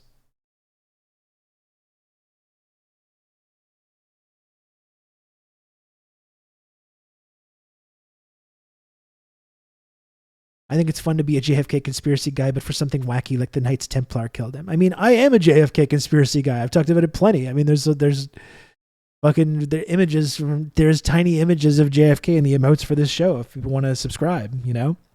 I'm absolutely a JFK conspiracy guy. He's, it's a big part of the sort of mythology of this show that we talk about. That doesn't mean that we should just automatically support RFK for maybe saying some things we agree with about that, while also on the same time talking about, he's literally talking about on different interviews about like putting chemicals in the drinking water that are turning kids trans. Like, it's not just the anti-vax stuff. Like, it's really wacky and hateful crank shit that he's out there saying. So just because he might say some things about the CIA that we agree with, we shouldn't be like, just hand wave that away or overlook it.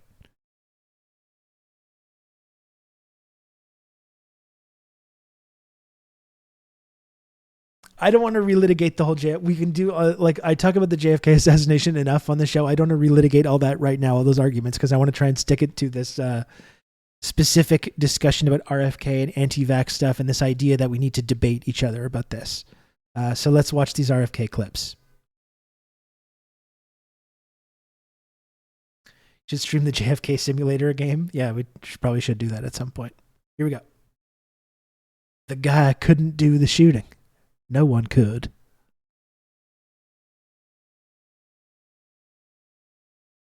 The only reason you wait for him to turn is because you've gotten him in a triangulating firing position.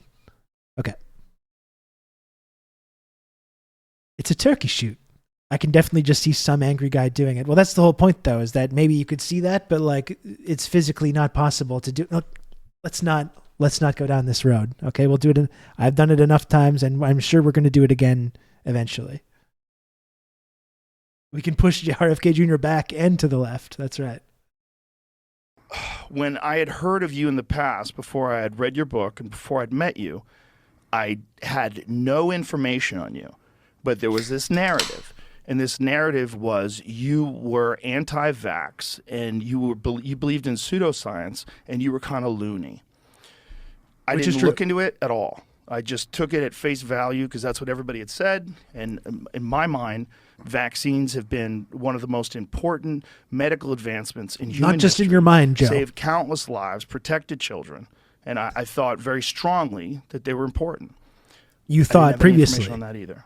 This is also just a narrative that I've adopted from you fucking moron, reading Joe. Of you news moron. Articles and not really getting into the subject at all. Then the pandemic happens. And I had Fucking quite idiot. a few very reasonable, liberal people, rational people that I trusted their mind, recommend The Real Anthony Fauci, your book. And I'm like, Robert Kennedy wrote a book about Anthony Fauci? Like, what is this going to be about? Like, this is my initial reaction. You've got this, what I perceive to be a kind of fringy thinking, almost conspiracy theorist type person that's not based in fact what their argument was. And he had written a book on Anthony Fauci. So I'd seen numerous interviews with you, and you seemed very reasonable and very rational. And then I was like, is this possible that this is the guy that's telling the truth? Is this possible that everyone that I know that had these strong opinions of you, that most of them at least were like me? They had formed these opinions through a You can glance count at on a me. You're headline. gonna have good old someone Rob talking to talk you through all this. DJ Kento, thank you for the tier 1 sub. Brand new community member. We love it. Thank you, DJ Kento. I really appreciate the tier 1 sub. Enjoy your tiny images. Enjoy your tiny images, sir. Or madam. They're very tiny. It's true. Drake holding hand up. Joe Rogan taking life-saving vaccine. Drake pointing. Joe Rogan taking HGH and Russian brain supplements. For sure. Well, that's what I mean. Yeah, it's like he's not pumping his body with HGH and other steroids and whatever else.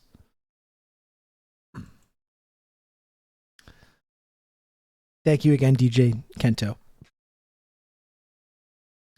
I once thought that vaccines protected kids and were an important life-saving medication. I love how he's talking about it in the past tense as well.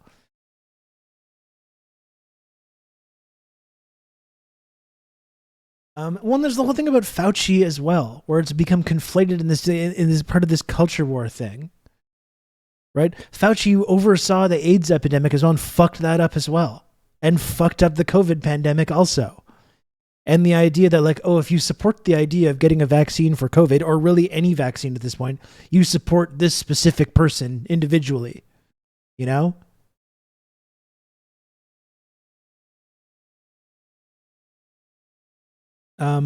Yeah, there are many real criticisms there. But because everything gets filtered through this culture war lens, it's either he becomes like the hero or the evil mastermind. The only time Joe Rogan has been on the right side of conspiracy is when he shot down flat earth nonsense. I'm sure someone could sell him on it now. I think his brain has got significantly smoother over the last 2 years, probably from having COVID. I'm sure someone, I once thought that I knew that the earth was round because I just assumed it and I debunked this conspiracy, but now I know. I'm sure he would fucking, I'm sure he could be convinced.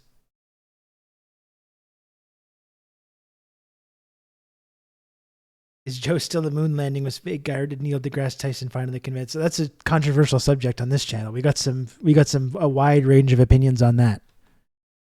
Anyway, let's hear more from this. About you on a television show.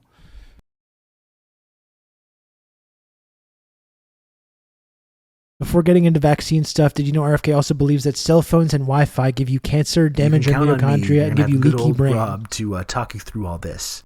10 already. Nice and tie for the streams. Tie for the streams. Tie for the tier 1 sub for 10 months. Junk Saint. Thank you, Junk Saint. I appreciate it.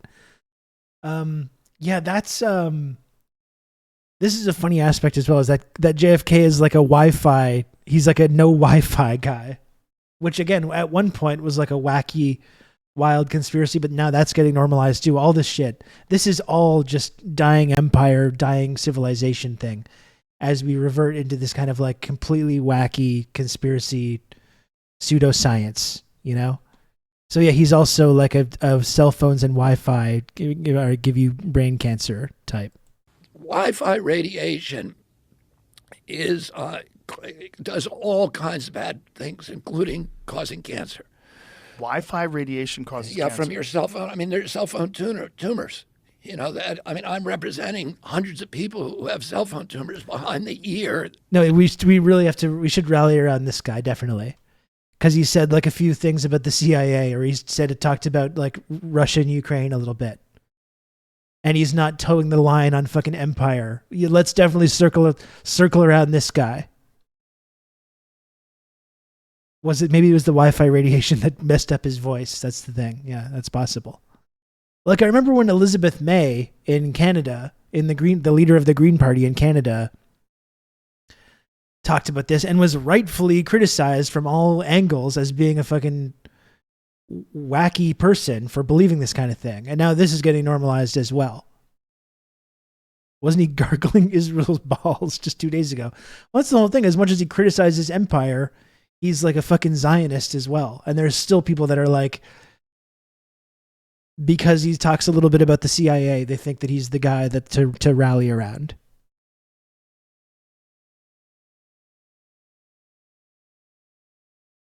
And hates Iran, yeah.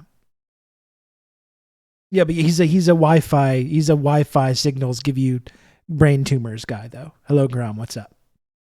It is a Gabbard thing. It's true. And it's all the same people. It's all the exact same people that thought Tulsi Gabbard was their fucking hero.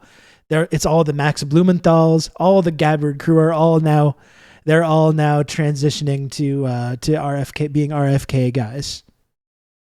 While they criticize like PSL, the Party of Socialism and Liberation, for like marching in pride events that are also have representation from like Lockheed Martin and these like weapons companies, and then they uphold fucking Tulsi Gabbard, who's literally like trained in doing psyops on behalf of the government, and they don't see any discrepancy in that.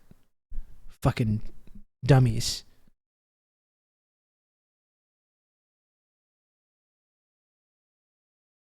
Yeah, and like good job for Ben Norton for getting out of there. Huge respect for Ben Norton for severing ties with these fucking people.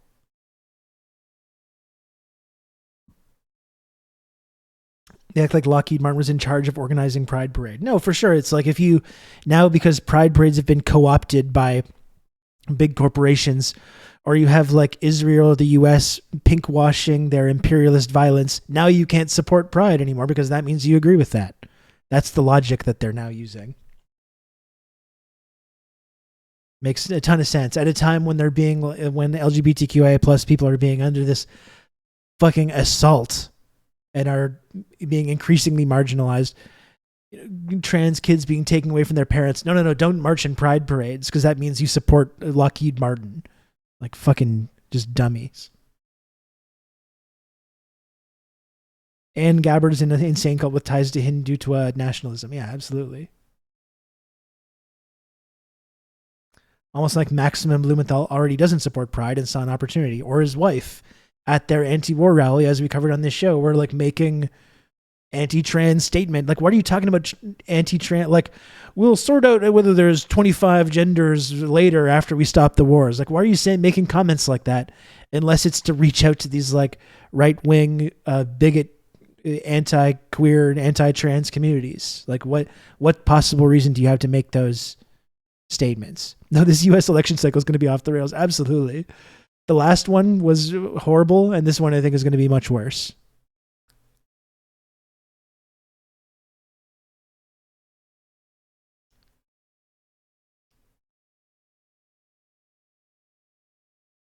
America is bad, and most Americans support LGBTQ plus, therefore gay equals bad. That's basically the logic that they're operating under. Yeah, their only principle is anti-liberalism. They don't stand for anything. Glenn Greenwald, a great example of that. Although he actually does stand for this kind of like libertarian conservatism. He just kind of like obscured that for quite a long time.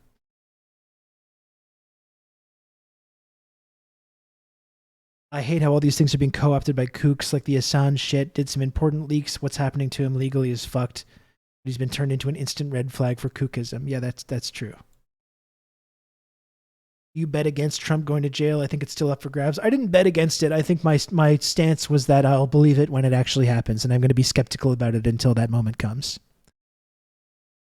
Anyway, let's hear more from this anti-imperialist hero with his brilliant fucking ideas. Let's hear this again.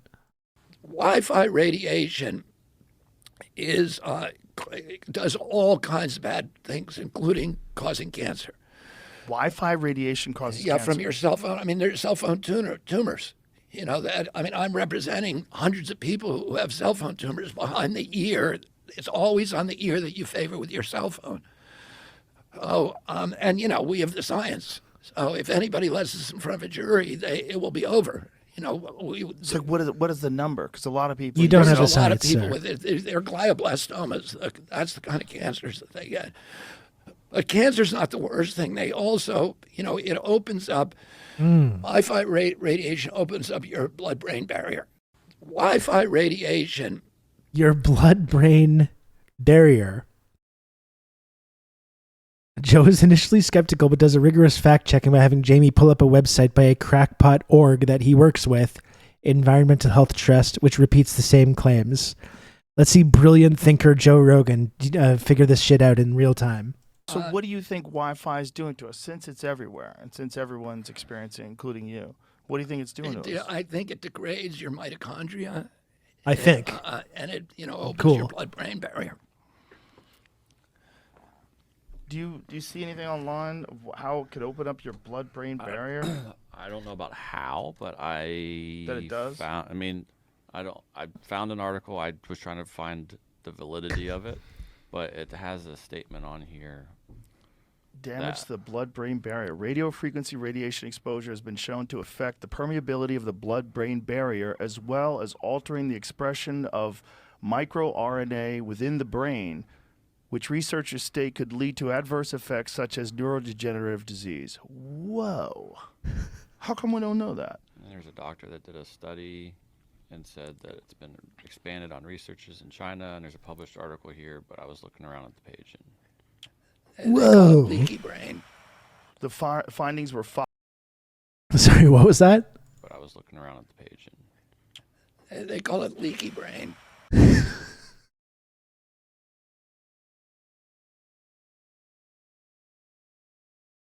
And so this is the crux of it, right? We need to get actual doctors and people understand this shit to go and debate this guy. That's the question, right? This is the person that we need to get, like the doctors and the experts to come on and debate. That's going to be a really useful thing. That's going to be really useful. This guy who thinks Wi-Fi signals give you leaky brain. Let's get some fucking doctors and scientists in there to really go toe-to-toe with this on the science and the evidence.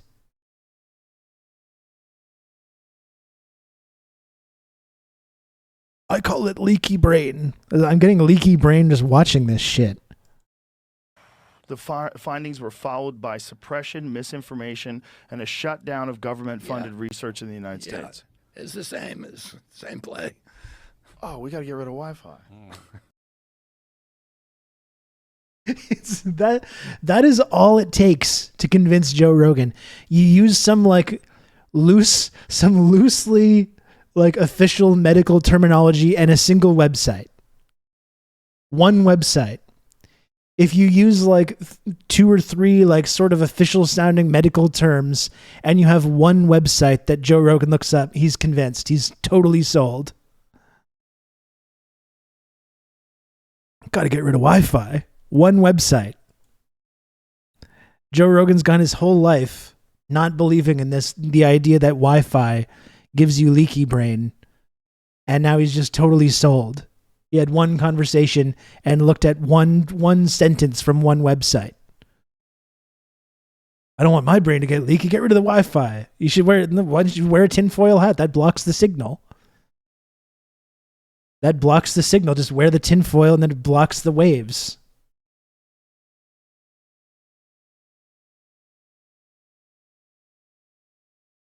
That whole room's being bombarded with Wi-Fi.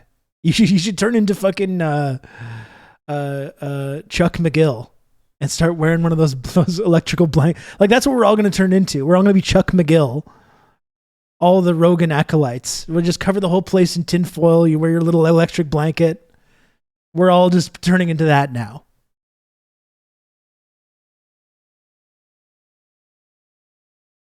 We're going to become a nation of Chuck McGills now.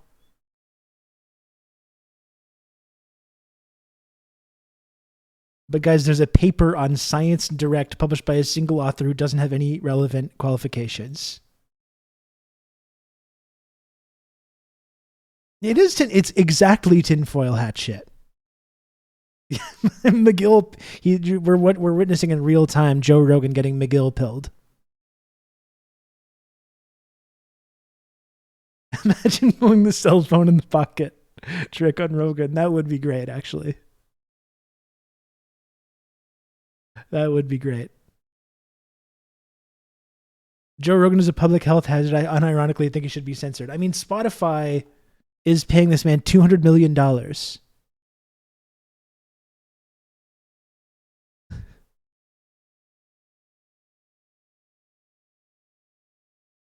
You can see, it is a great Joe Rogan pause face. You can see the wheels turning right now. He's just like, fuck.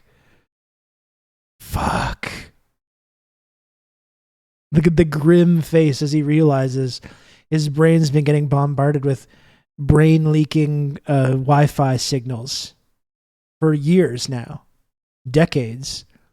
This is the realization, this stern expression.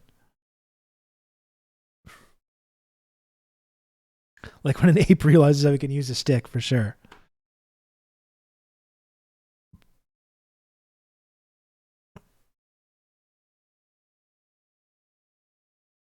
So here's the central conspiracy. Bad Stats says RFK's thimerosal in vaccines causes autism theory has been debunked for decades. But here he is doing it again. So CDC hired a Belgian epidemiologist named Thomas Verstraeten.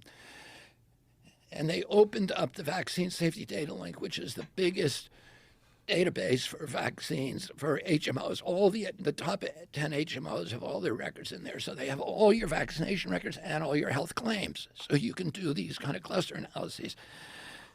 And Verstraeten went in there and he looked at one thing. He looked at children who got the hepatitis B vaccine within their first month of life and compared those health outcomes in children who did not. In other words, children who got it after 30 days or didn't get it at all. That was the second cohort. What he found in his first run through the data is there was an 1,135% greater or elevated risk for an autism diagnosis among the kids who'd gotten it in their first 30 days. At that point, they knew what caused the autism epidemic. Because when is Joe gonna go back to the jungle to join the gorillas? When's Joe gonna recreate the movie Congo? Instead of a great ape, it's Joe that we're releasing into the wild, or the whole Harry and the Hendersons thing. You drive Joe out into the middle of the jungle, just like, get out of here, holding back tears. Just go. No, I don't want you here. You're trying not to cry as you're like convincing him to leave and join the jungle apes. A relative risk, it's called a relative risk of 11.35. A relative risk of 2 is considered proof of causation, as long as there's biological plausibility. The relative risk of smoking a pack of cigarettes a day for 20 years and getting lung cancer is 10. This was 11.35. Oh.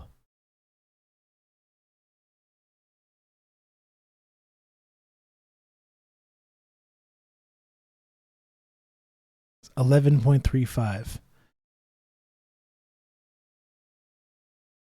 Panic throughout the industry. This, as people heard about this study, the CDC wanted to do a meeting with all of the big pangerums of the industry.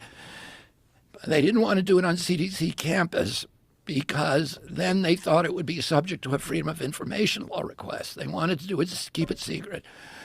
So they found this retreat center, a Methodist retreat center in Norcross, Georgia, called Simpsonwood, and they assembled, I think there was 72 people there, and they were from the WHO, CDC, NIH, FDA,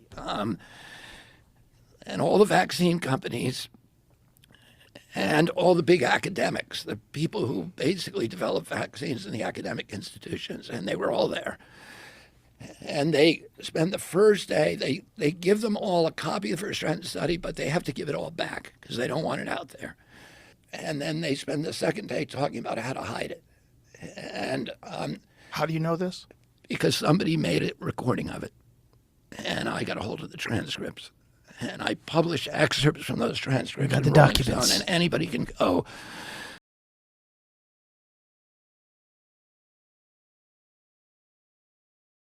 I got the documents, folks.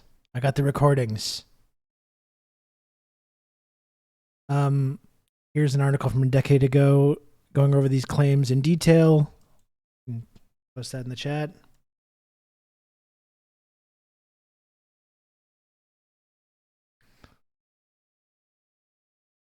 The general theme with all of RFK Jr.'s scientific claims are he takes correlations in observational studies, especially pre-controlling for confounders, to be conclusive evidence of causation. He ignores studies that show he's wrong or claims that they're fraudulent. If you actually look up the studies that he mentions, it's trivial to find how he absurdly misrepresents them. Claims that a Burbaker study shows thimerosal only appears to be processed out of your bloodstream because it's accumulating in your brain. And then NIH actually then commissioned a study. And because at that point, they were really trying to figure out, whether this was dangerous. And they commissioned a very famous scientist called Thomas Burbaker up at the University of Washington, Seattle, to do a study with monkeys, with macaques. And he did the same study Picciero did, but he did something you can't do with children, which he then killed the monkeys. And then he looked for the mercury. And what he found was the mercury, yes, it left their blood immediately. The ethyl mercury from the vaccines was gone from their blood in a week. The methyl mercury from the tuna fish was there 2 months later. Honestly, I would be a lot more concerned that he would have like an actual chance of winning if he didn't sound like this. And I know he's got some medical issue. If he had the golden Kennedy voice, I would be a lot more concerned that this man is about to like make some serious noise in this primary process. I still don't think it's totally impossible, but sounding like this doesn't help though.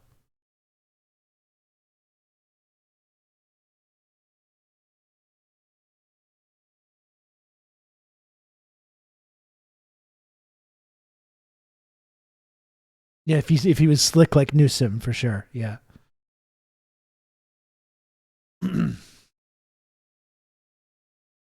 But when he sacrificed the monkeys and did postmortems, he found that the mercury had not left their body. Instead, the reason it was disappearing from their blood is because ethyl mercury crosses the blood-brain barrier much easier than methyl mercury. The ethyl mercury from the vaccines was going directly to the brains of these animals, and it was lodging there and causing severe inflammation. Has RFK complained about wokeness, or is that to come? Well, he is complaining. He is talking about trans kids, so it's like he's if he's not specifically saying wokeness, he's literally saying that like big pharma is putting some kind of fucking chemical in drinking water to turn kids trans. Like he's actually saying that.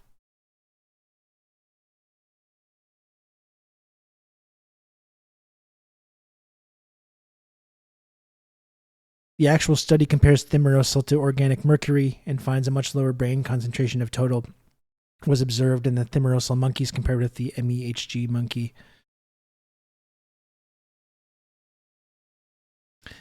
He claims remdesivir killed 53% of Ebola patients, and yet the inveterate psychopaths at the CDC decided to give it to COVID patients.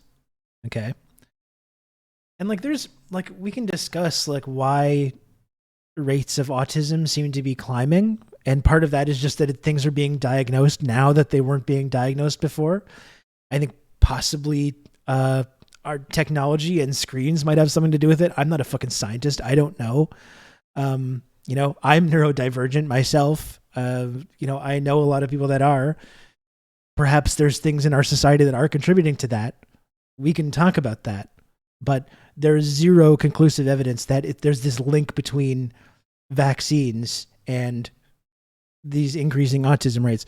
Similar to people point out the increasing rates in trans identifying people and kids, when really it's just a matter of like people being more comfortable to talk about these things, more education, more normalization of these issues, more acceptance of LGBTQIA plus communities, and that's leading to more people that are like investigating things are being more open about it. It doesn't mean that there's some conspiracy going on, that people are fucking putting chemicals in the water to make people like this. It's like there's very simple explanations for any of these things. Autism is increasing because of the lack of dodo birds. That's right. The dodo birds were eating the autism chemicals, I guess. Yeah, the left-handedness graph, for sure.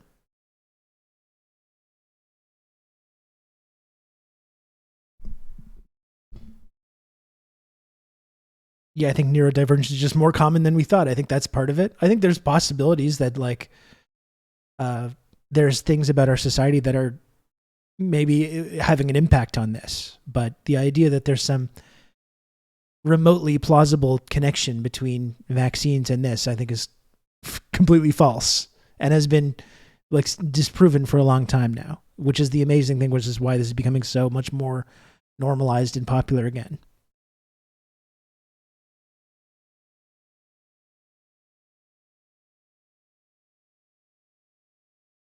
Yep, maybe it's the fucking poison that we're all eating as well. That could be contributing to it also.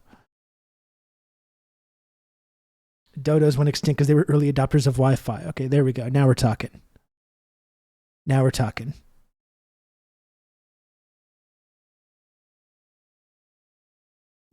So right before the pandemic, Fauci had remdesivir in an Ebola trial with 4 other drugs in Africa, and the IRB, the safety panel, that you have to have a safety panel for it's called the Institutional Review Board for every clinical trial. The safety panel stepped in and pulled remdesivir out because it was killing so many people. It was killing more people than Ebola. Ebola kills 53% of the people who get it. And the remdesivir was doing worse. So why would you take that out of that got thrown out of an Ebola trial and give it to people with a disease that has an infection fatality rate of 1%? Well, it's insane. I would say that's insane if I didn't know that there was a history of doing similar things. Yeah.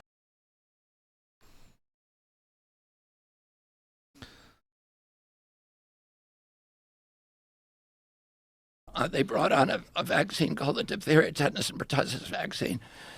And that vaccine was very dangerous, and it was killing or giving severe brain damage to 1 in 300 kids. And it was pulled in the United States. It was pulled in Europe, but Bill Gates still gives it to 161 million African children every year. The same vaccine? The same vaccine, and to South Asian kids. And I'll tell you, we now know what that does. As it turns out, they had 30 years of data where half the kids were vaccinated and half the kids were not. What we also know causes brain damage? COVID, yeah. It was a perfect Who cares about that, experiment. though, right? And they went in there and they looked at it. They looked at 30 years of data, and they found the girls who got that vaccine, the DTP vaccine, were 10 times more likely to die over the next 3 months than children who did not. And they weren't dying of diphtheria, tetanus, and pertussis. They were protected against those by the vaccine. They were dying of anemia and bilharzia and malaria and pulmonary disease, but mainly they were dying of pneumonia. And what the researchers said is that the vaccine is almost certainly killing more children than diphtheria, tetanus, and pertussis prior to the vaccine, because it was protecting them against the target illnesses, but it had ruined their immune systems. So they could not defend themselves against these other minor infections. Full discussion of this claim here. Like 1970. Yeah, this is absolutely evil shit.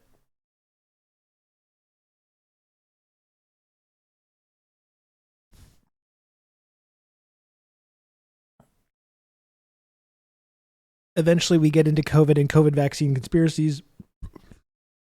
They're all perfectly familiar. This obsession with ivermectin is hilarious, dude. Who's making the fucking ivermectin, sir? They had to discredit ivermectin because, who makes ivermectin? Is it one of these cool, bespoke pharmaceutical companies? Is that it? Is that big pharma?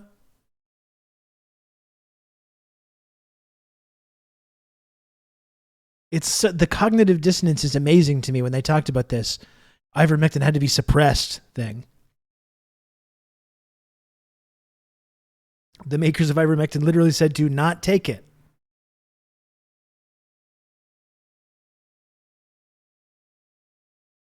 Oh, these guys are chill. Yeah, these guys are chill. Don't worry about those guys. The federal law, the emergency use authorization statute says that you cannot issue an emergency use authorization to a vaccine if there is an existing medication that has been approved for any purpose that is demonstrated effective against the target illness. So they had to destroy ivermectin and hydroxychloroquine Who's and they? discredit it, and they had to tell everybody it's not effective, because if they had acknowledged that it's effective in anybody, the whole $200 billion vaccine enterprise would have collapsed. They had to. Yeah, made by Merck.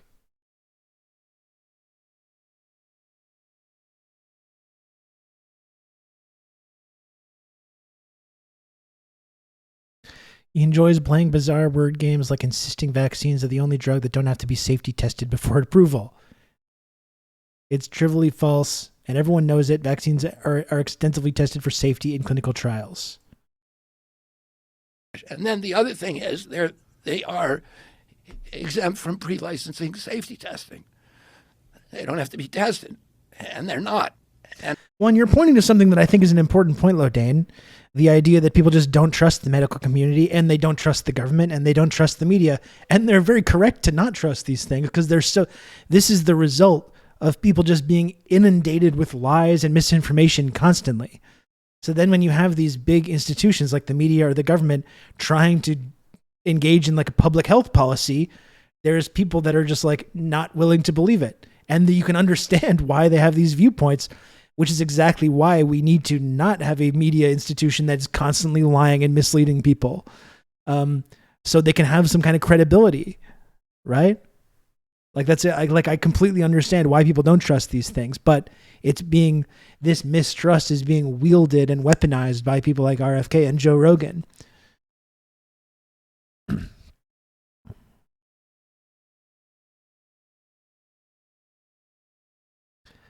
Yeah, that's true with me as well, old Dutch, just capitalists as well. I try to do the same thing.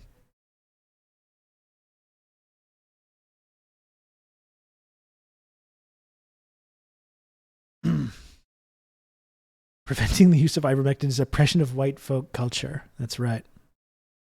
And I said this for many, many years. I said not one of these 72 vaccines has ever been tested. And there's the whole idea as you well. You can count on me. You're going to have good old Rob to talk you through all this. Debate me. Debate pervert. Alt-tab Dad, thank you very much for the 5 months tier 1. No, I'm not going to. I'm not going to, sir. How dare you, sir? But thank you for the 5 months tier 1. And that's ultimately what it comes down to as well with these vaccines, which have been proven to eradicate these horrific diseases. Like that's not up for debate or negotiation or anything like that. And there's this idea that like autism is worse. It's worse for kids to be neurodivergent or to have autism or whatever part of the spectrum than to have like mumps or like fucking polio or shingles or whatever the fuck. Like whatever horrific disease that's been eradicated through the miracle of vaccines. But because they think because autism is apparently, it's even worse than having polio.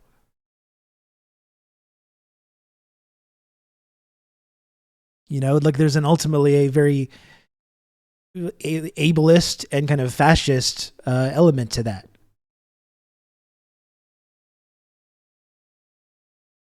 Being on the spectrum does make your life worse, mostly because everyone's a shithead about it. Yeah, and because our society is like designed to be fucking cruel to people that are not neurotypical.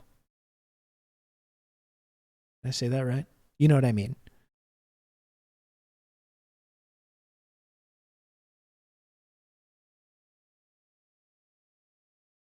licensing in a placebo-controlled trial where you're looking at vaccinated versus unvaccinated kids and looking for at health outcomes.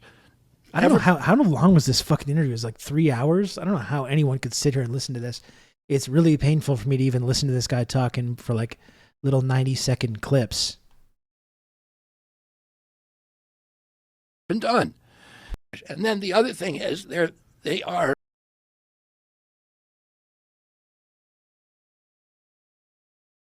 He favors the popular, make ridiculous extrapolations about all-cause mortality from the initial clinical trials approach. The initial clinical trials were powered to detect efficacy against infection. But anyway, they gave us the 6 months of data for the two designated groups, and it's an alarming result because there were 4 people who died of 4 to 5 people who died of cardiac arrest in the vaccine group, and only 1 in the placebo group. What that means is if you take the vaccine, you're 21% more likely to die over 6 months, according to this data, which is not good data and not enough of a big group, of a large enough group to really. You make can count on me. You're predictions. gonna have good old Rob to talk all you they through all gave this. us. So they're stuck with If this only number. there was a way or even If an you take the economic vaccine, system you're where we could trust 21% these more likely to institutions die. and pharma producers because they wouldn't operate under the profit motive. Huh. What an interesting idea, Relic. What an interesting idea. Thank you very much for the 15 months of Prime. What a wacky idea. Maybe there's something to that. I don't know. Of all causes. And when you look at the data, you see that there's 4 cardiac arrests, 4 to 5, because one of them looks like a cardiac arrest, but it may not be. But there's at least 4 cardiac arrests in the vaccine group and only 1 in the placebo group, which means if you take the vaccine... What about the fucking consequences from getting COVID? That's one thing about these that I can't stand as well. How all the consequences of getting COVID and the millions of people that have died from that, the very many people that have been disabled from it, and all the consequences that we're still just learning about now, never discussed. Never discussed in any of this. But we really need to fixate on the possibility that this small number of people had cardiac arrest as a result of the vaccine, or this incredibly small number of people had some kind of adverse reaction to the vaccine. But all the things that we know about, the deaths and disabilities and horrible health crises that people lived through because of fucking getting COVID in the first place, let's not ever discuss that. Let's not ever discuss that. That's the one thing that drives me fucking crazy about these kinds of conversations. Including the immunocompromisation of huge sections of the population. Every damn thing they say the vaccine does, COVID does worse, much worse. What Rogan should have, Rogan should have one of those the predominantly American conservatives who took the vaccine. Weirdly, this just didn't seem to happen anywhere in the world except America. But the American conservatives that got the vaccine and can't stop going like this now. Why doesn't Rogan just have those people on his show now? He might as well.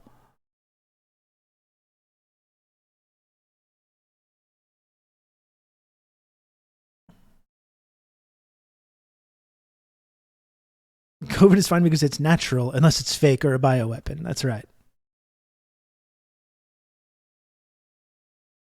Yeah, he's funded by crypto bros. So I think we can trust him. And they're all rallying. And again, all the crypto guys, the tech bros are all rallying around him. And all the pseudo anti-imperialist Tulsi Gabbard supporters as well.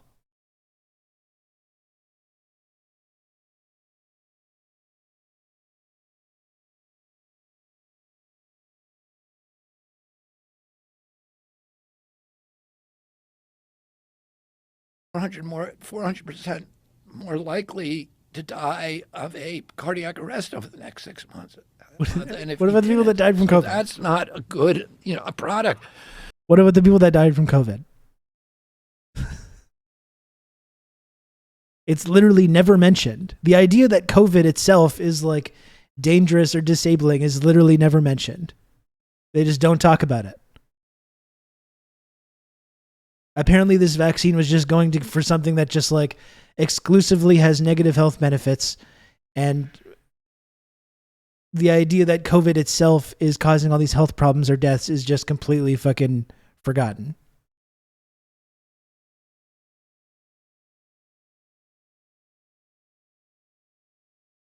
Oh, those people are absolutely still going crowd babes. There's still a ton of those people.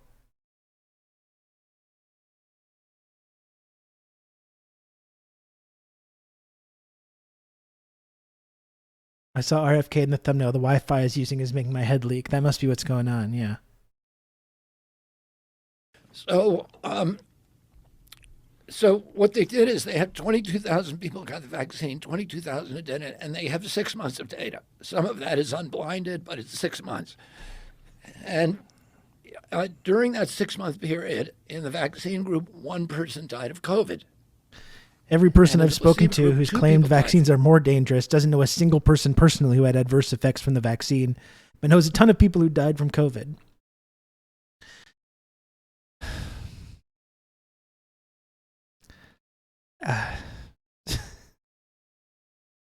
Y'all get to the 100% of 1 is 2. Yeah, this is what we're looking at right now. We'll start it again. So what they did is they had 22,000 people got the vaccine, 22,000 didn't, and they have 6 months of data. Some of that is unblinded, but it's 6 months. And during that 6-month period, in the vaccine group, one person died of COVID. And in the placebo group, 2 people died from COVID. So that allows Pfizer to tell the public and, FDA to tell the public, oh, this vaccine is 100% effective because 2 is 100% of 1. That is insane. That is insane. Yeah. So what they did. Yes, it is.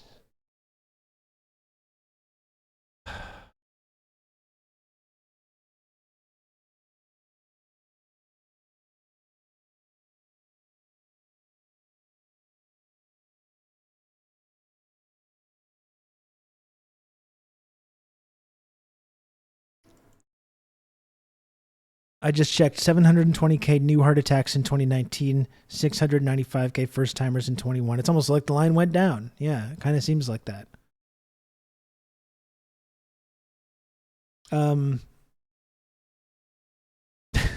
It does. It does seem like that.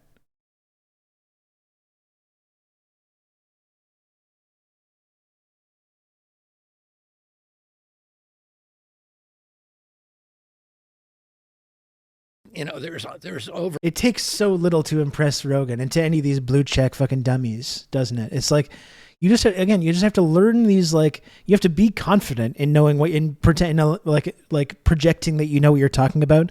Use these kind of medical terms and cite these random studies. It doesn't matter if it's true or like how much of it is just made up. And you have a couple of crank websites you can point people to, and they're just like, sold. I'm in. You can just convince these people of fucking anything. It's pretty amazing stuff. Over 100 studies on ivermectin. Thank you, Jay. Take care.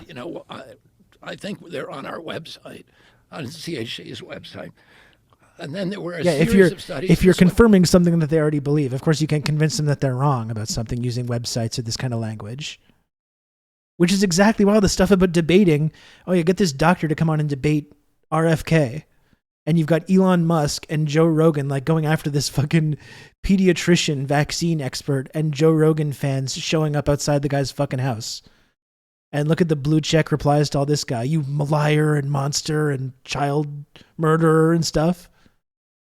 It's fucking amazing. Yeah, if you confirm what they already previously believe. No, you can't use logic or science or websites or whatever to actually convince them that they're mistaken about something. What they always do, this is what they did with autism, they design studies to fail. So they, in fact, they designed studies, and the way they designed them to fail is by giving people lethal doses of ivermectin or hydroxychloroquine. And in fact, in Brazil, the researchers were charged with homicide, and that was one of those. And look at what this account is pointing out. Who is he talking about? They're evil scientists purposely overdosing patients with hydroxychloroquine to kill them, to make it seem like it doesn't work, and they've been charged with homicide. Where? Where did this happen? Who are these Brazilian evil scientists that have been charged with homicide? I forget whether it was called the Solidarity Study, but it was one of the studies that was commissioned by WHO, paid for by Bill Gates and his people, and that, you know, they were literally giving people 4 or 5 times the prescribed doses. Literally. You know, there's over. Just making shit up.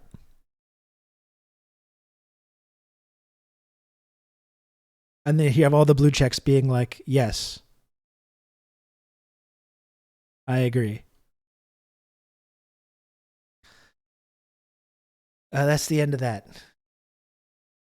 That's the end of that thread. Thankfully, we can stop looking at that now. And of course, Bill Gates and the Gates Foundation is evil. Absolutely. Again, this is the lack of fucking class analysis that people have.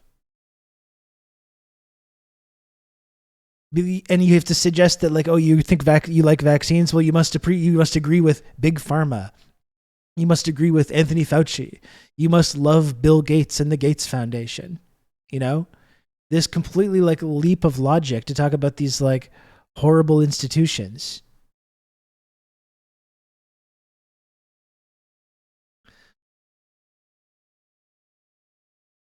Yeah, I agree with Cuba. Exactly. If Cuban doctors say that we need to develop these vaccines, I agree. I agree with them. Yeah, Bill Gates is actual evil, privatizing the publicly developed vaccine that could have been open source for the entire damn world. Yeah. Which and then lack of doing so led to even more variants and more mutations, which made it impossible to use the vaccine to deal with it.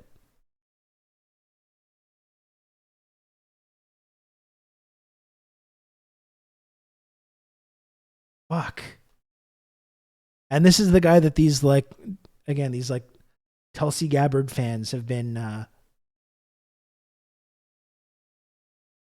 flocking to him because he says a few things that we might happen to agree with about the fucking CIA. This is the guy that we got to really pay attention to. Are you ready for this now? Apocalypse. Are you ready for this? Get ready for some even more wacky shit.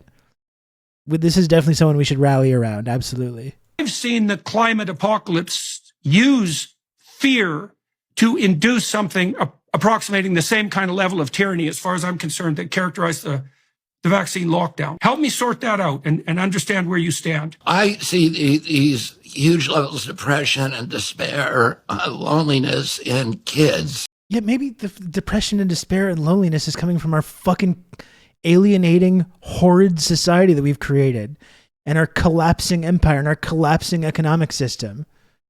The complete lack of future. The climate, like RFK is supposed to be a climate guy, and he's talking to Jordan Peterson, who's a climate change denier, and talking about climate tyranny or whatever.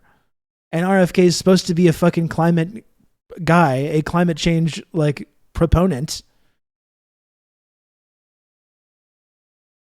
and can't make this fucking connection. Yeah, maybe that's why kids are like feeling despair and loneliness, because of our dying ecosystem and our collapsing economic system and their complete lack of hope or prospects to ever have a better life than what our parents had. Maybe that has something to do with it. No, is that not why? Maybe there's something else. Let's hear from fucking RFK.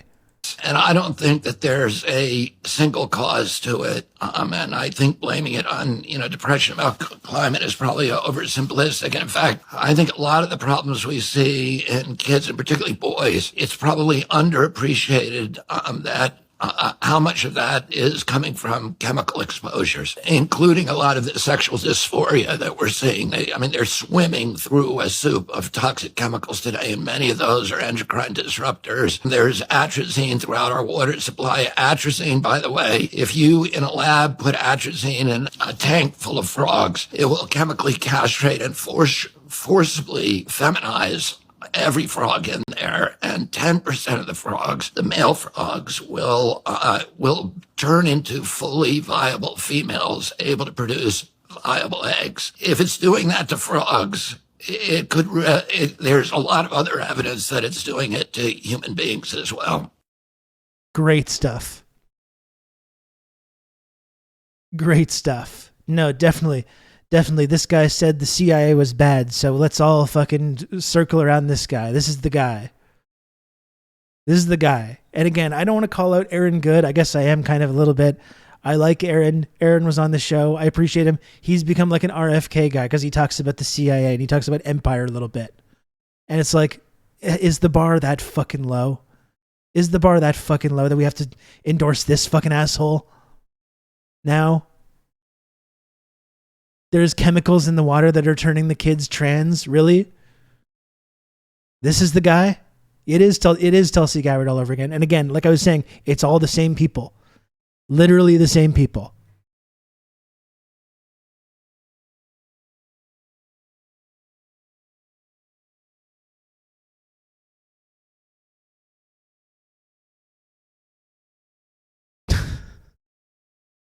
Let's bring on some scientists to debate this guy, though. Definitely. I think that would definitely be something that would be very productive.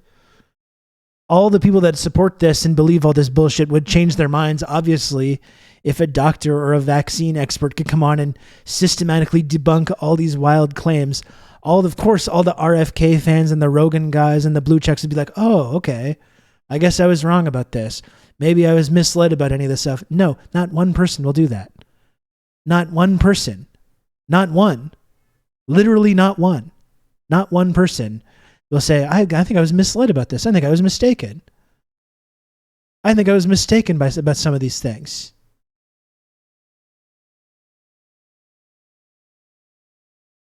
Just useless. Totally fucking useless.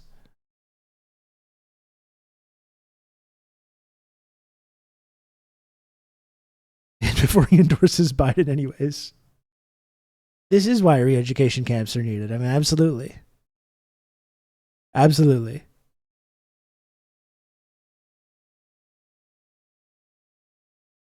We can just talk to them like we do with the Nazis to show them the error of their ways. Yes.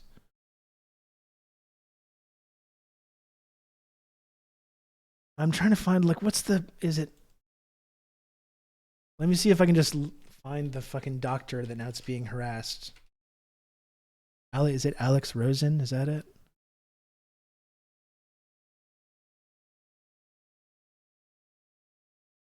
Oh no, that's the guy that was like harassing the doctor.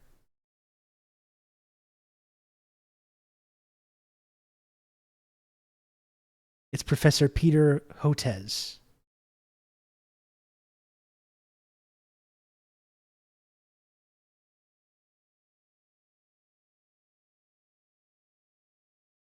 Like, just look, he's become the new guy. This guy, Peter Hotez, who is a vaccine scientist, professor of pediatrics and molecular virology. And this is the guy that Joe Rogan's like, come and debate RFK. What's that going to accomplish? Is he going to change RFK's mind? Is he going to change the mind of any of these blue check guys?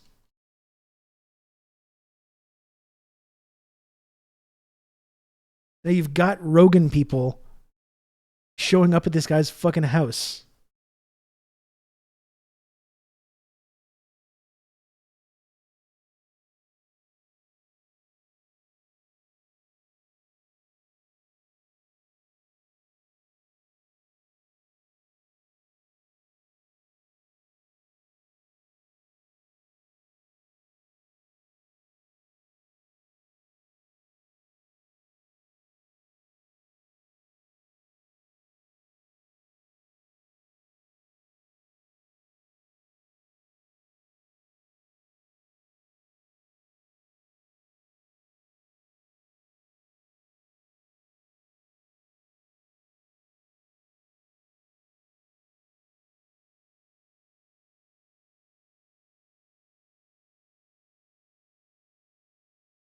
They have Joe Rogan offering to like come and debate him, debate RFK. Like, I'm sure, it's so this whole fucking idea about debating is so stupid. I'm trying to find the clip of the guy confronting him at his house.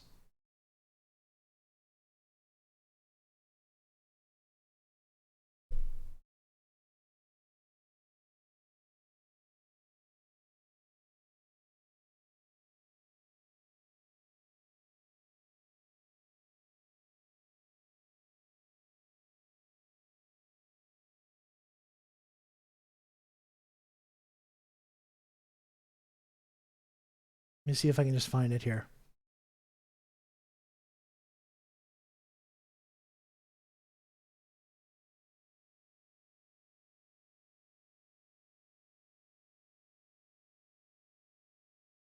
This is so just like painful to look at. This is hurting my brain to look at all this.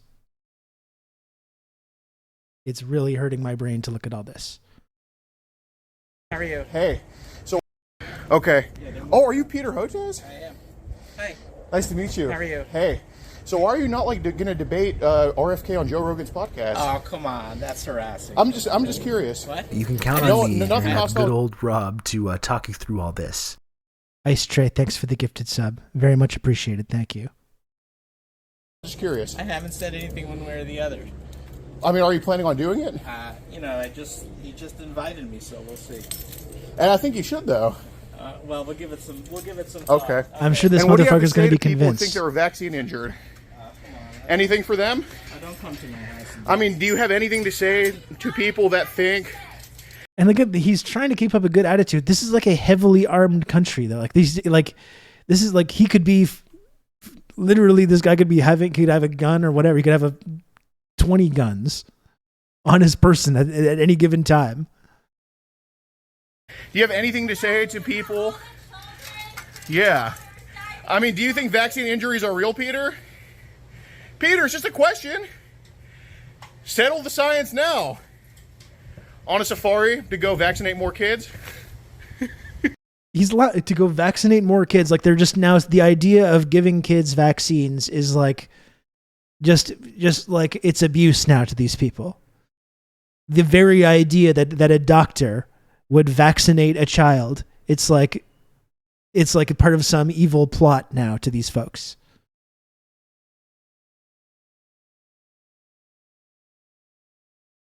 How long until they call doctors administering vaccines groomers? I mean, they're practically doing it. I mean, look at this guy's. They're like, that's practically what this is. Alex Rosen, I fight for kids. Pedos hate me for this one simple trick. Like, they're one step. Like, it's basically unspoken. Like, they're suggesting it, but it's basically unspoken.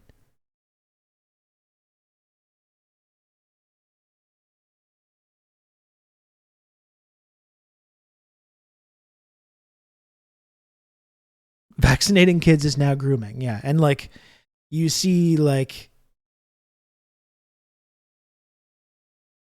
look at this guy's replies now. Like he's now this like people are just convinced he's this like evil child murderer. They think he's fucking Dr. Giggles or whatever. And you see every single one of his replies is like a Twitter verified blue check account.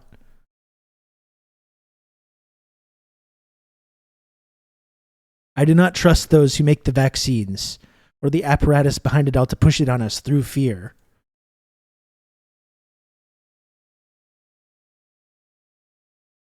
What is this? Like, what are we doing here, folks? Like this is a dying society. There's no other way to get around it. There's no other way to get around it.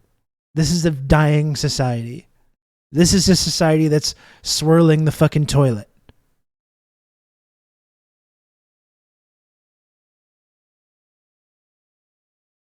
Grooming kids with their woke vaccines. That's it. I mean, we joke. You can count on me. You're gonna have we good joke, old but that's Rob to, quite talk you literally through like all what this. these people are saying. Thank you very much, Ice Tray, for another gifted sub. I really appreciate that. Going on 3 hours here, folks. I do have to go soon. I got to go pick up my kid from school soon. There was one more thing that I wanted to look at, and then I'll make a final plea for subs there. Here's one final. We talk about debating. I think Joe Rogan should have the host of this podcast on for a debate. So that's what we need to do here. We need to just have straight talk. Don't tell them it's low risk. That's like the hurricane, okay? You know, I would be really mad at you if I thought you were a hurricane forecaster and you knew this was coming, but you kept telling me, oh, it's low risk, don't worry about it. Right. Yeah, once it hit. Yeah, so that's what we need to do today is just say this is going to be challenging.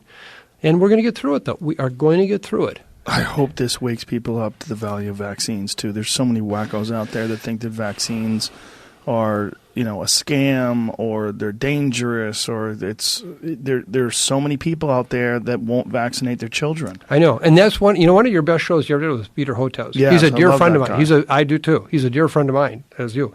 And he is one of the champions out there on this very issue. Yes. I couldn't agree with you more. I think that's really an important point. That we got to get this idea. These vaccines can be life-saving. If we had one right now, think how different this situation would be in we're in right now. Thank you for what you do say about vaccines, because people listen to you, and we need every positive voice, because we have so many crazy voices out there right now that are so paranoid and delusional, and they want it all to be a conspiracy. There's been an amazing medical innovation in human culture, and that's vaccines.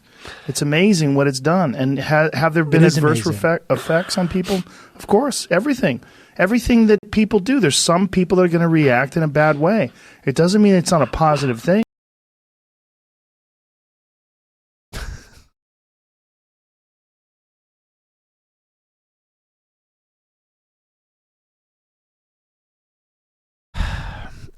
Folks, unlike Joe Rogan, I am not paid $200 million from the Spotify company in order to do this program, where I try to actually, inject maybe a little bit of sanity into some of these discussions. We simply use the computer to mark up the size of the account.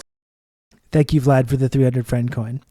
Really, very much appreciated, Vlad. Thank you. I'm not funded by Spotify. I'm not funded by the Big Pharma, despite some of the accusations that I got around the time of the trucker convoy or what have you. I'm not funded by Russia or China or NATO or the United States or any major corporation, other than the few cases of Rain Total Body Fuel that I got a couple years ago. I don't even get them anymore. So I don't even have that.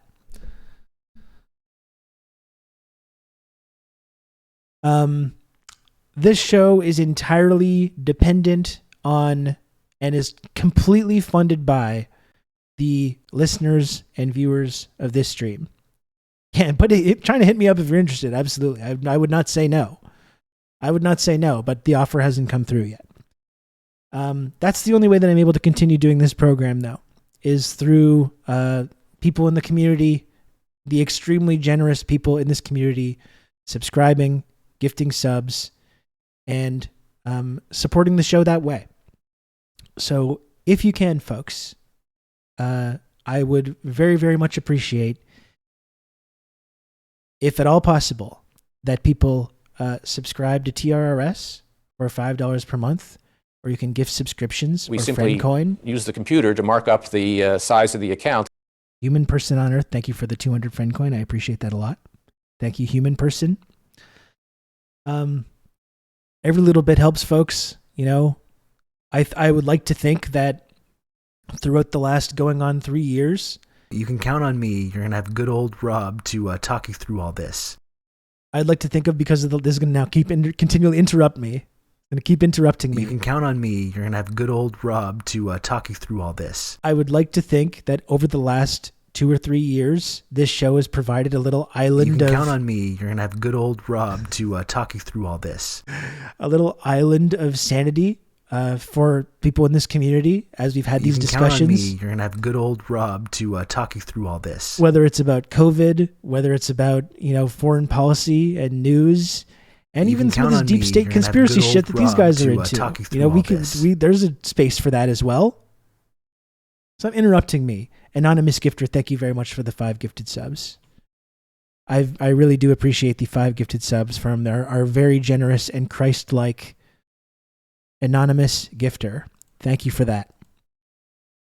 I do like to think that this show has been valuable for people. It's been valuable for me to have this outlet.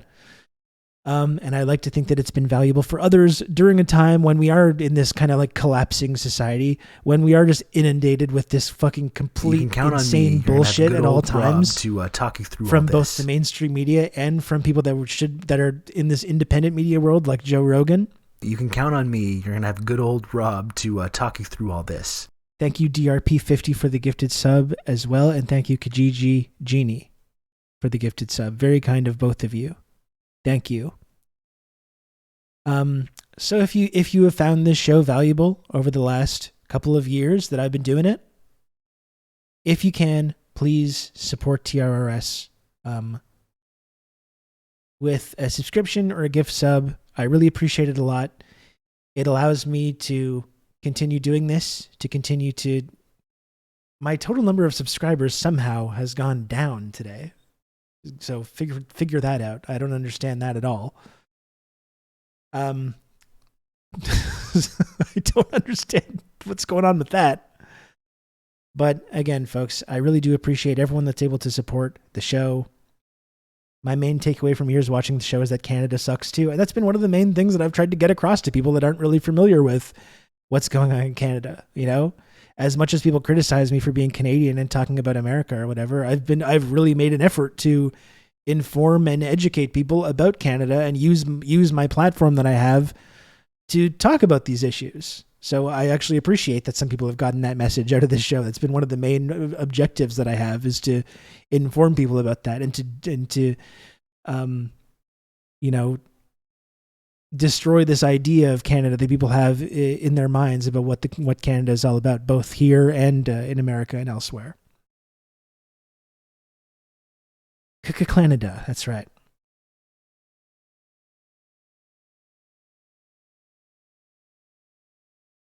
It's kind of messed up what happened with Joe Rogan's podcast. Like, he's not that bright, but he was also clearly the target of right-wing grifters who go on his show in bad faith and jujitsu him into believing complete bullshit that fits their political agendas. Yeah, and you can see from this clip that we just watched, just in the last 2 years, how far he's been pulled into this like world of like right-wing climate denialism and anti-vax and anti-trans, and you can count on me. You're gonna have good old Rob. All these horrible reactionary ideas. Defend the triangle.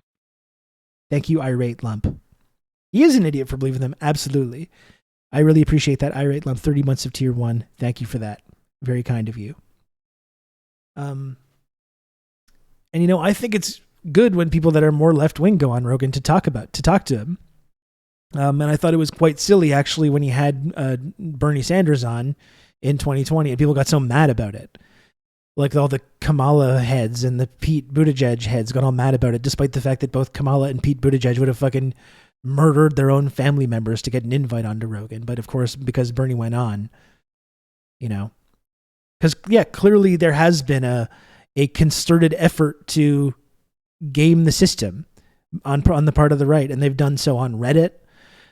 You know, with Rogan, like with every big independent or non-mainstream kind of media outlet, there's been this concerted, organized effort by the right to go and infect them with their ideas.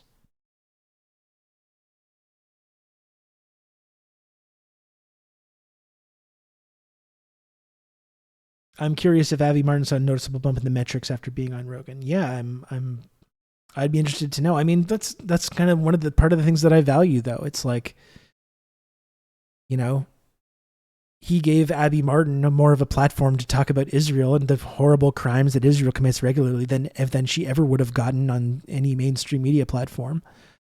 Like, I'm not sure, even though Rogan, I think he fucking sucks and he's a moron, I also don't think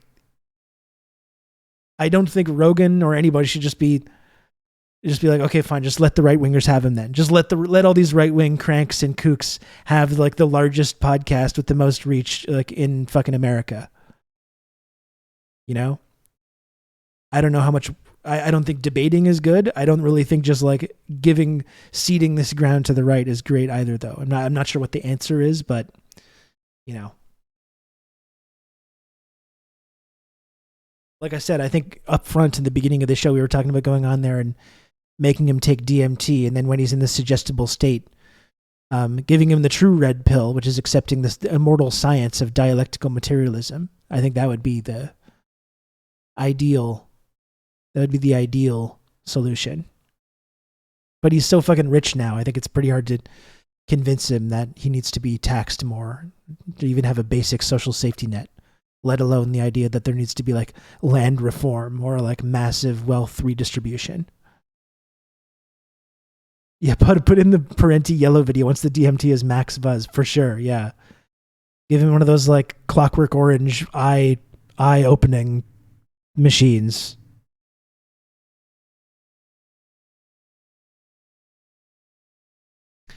So, folks, just 2 minutes left in this hype train, and then I got to get going. But if you enjoy this show, if you want to support this show, believe me, I would love to get to a point where I'm getting hundreds of millions of dollars from Spotify to say these things, and I wouldn't have to rely on you. I don't think I'm quite there yet. But if you can, please support TRRS. Again, somehow my total number of subscribers has gone down today. I really don't understand how that works at all. But every little bit helps, folks. Every bit of support helps. I really appreciate it a lot. And it's the only way I'm able to continue doing this show. We simply use the computer to mark up the size of the account. Juneteenth and Doc's birthday sub goal, please chat. Thank you, Doc, for the 200 friend coin. I really appreciate it, and I hope you have a wonderful birthday.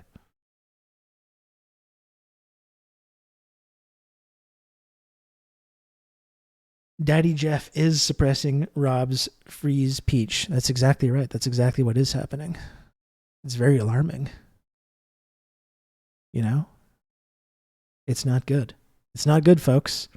Axe Cunningham continuing the gift sub from Gen X Bushy. Thank you, Axe Cunningham. For some reason, that doesn't seem to trigger an alert. I don't totally get why that is. Go ahead and manually update that. Thank you to Axe Cunningham for that. And if any final takers, I know it's not always possible. I know it's sometimes a reach, but I would not be doing my basic job if I didn't say that one generous chatter could not only trigger the very cool and fun and rarely seen 10 sub gift alert, but could also get TRRS across the daily sub goal. You know, and I'm not telling you what to do. I'm not expecting it to happen. I'm simply saying that one generous chatter could do both of those very cool things.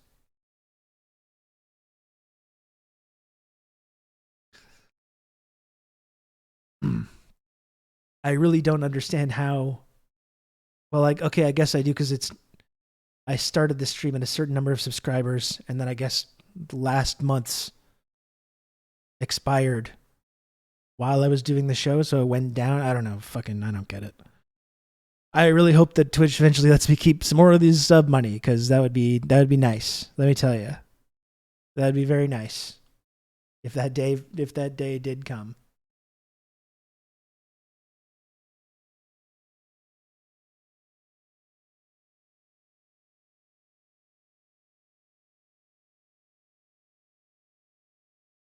You can count on me. You're going to have good old Rob to talk you through all this.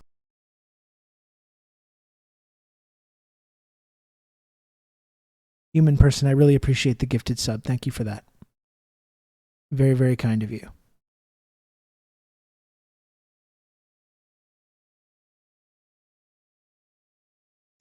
Shit's glitchy. Don't try to think about it too much, but a lot of us lefty subs resub manually too because we're poor.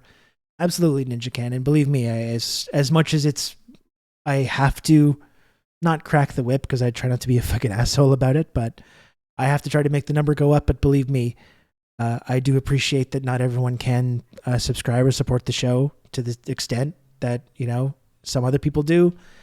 And I do really, really very much appreciate every single person, no matter the level of contribution that they can make. Anyone that helps me keep the show on the air, I really, really do appreciate it. And it's not lost on me, the level of generosity that is shown to me by members of this community. So thank you for that, everybody. Seriously, thank you. Let's raid Carter. You've just become an elite member of the Friendship Triangle. Oh my goodness, what's this?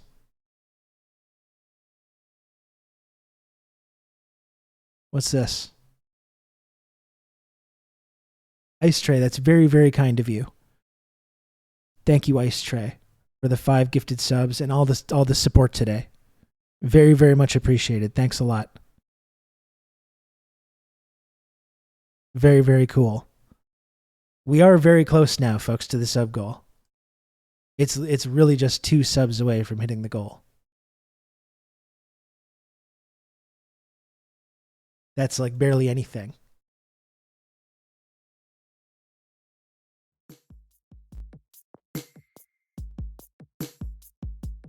You can count on me. You're going to have good old Rob to talk you through all this. Anonymous gifter. Anonymous gifter, thank you so much. For the gift sub, thank you, Anon. We got one more, folks. And you know, I told you, I try not to be a hard ass about it. And I really do appreciate it. Can we do one more? Is there one brave and beautiful soul in this community that's going to make the number go up to the good number?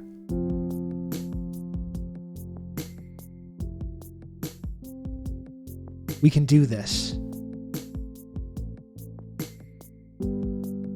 You can count on me. You're going to have Vlad, good old thank you. Rob to talk you through all this. Vlad the Victor, thank you so much for the gifted sub and the friend coin earlier as well. Very, very much appreciated. Thank you so much, folks.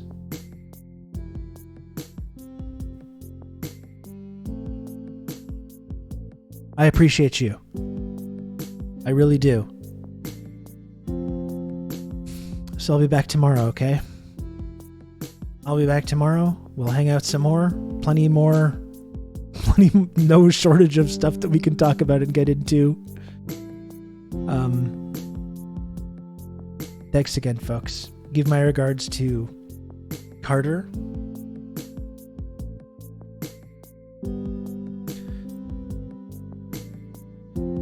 He was a guest on the Insurgents podcast a couple of months back.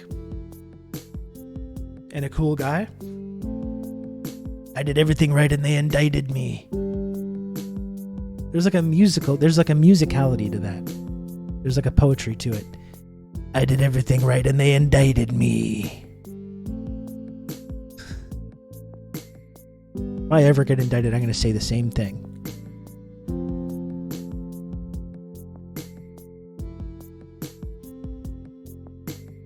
Okay, let's raid Carter. Okay, it's in 5 seconds. I really have to go to the bathroom.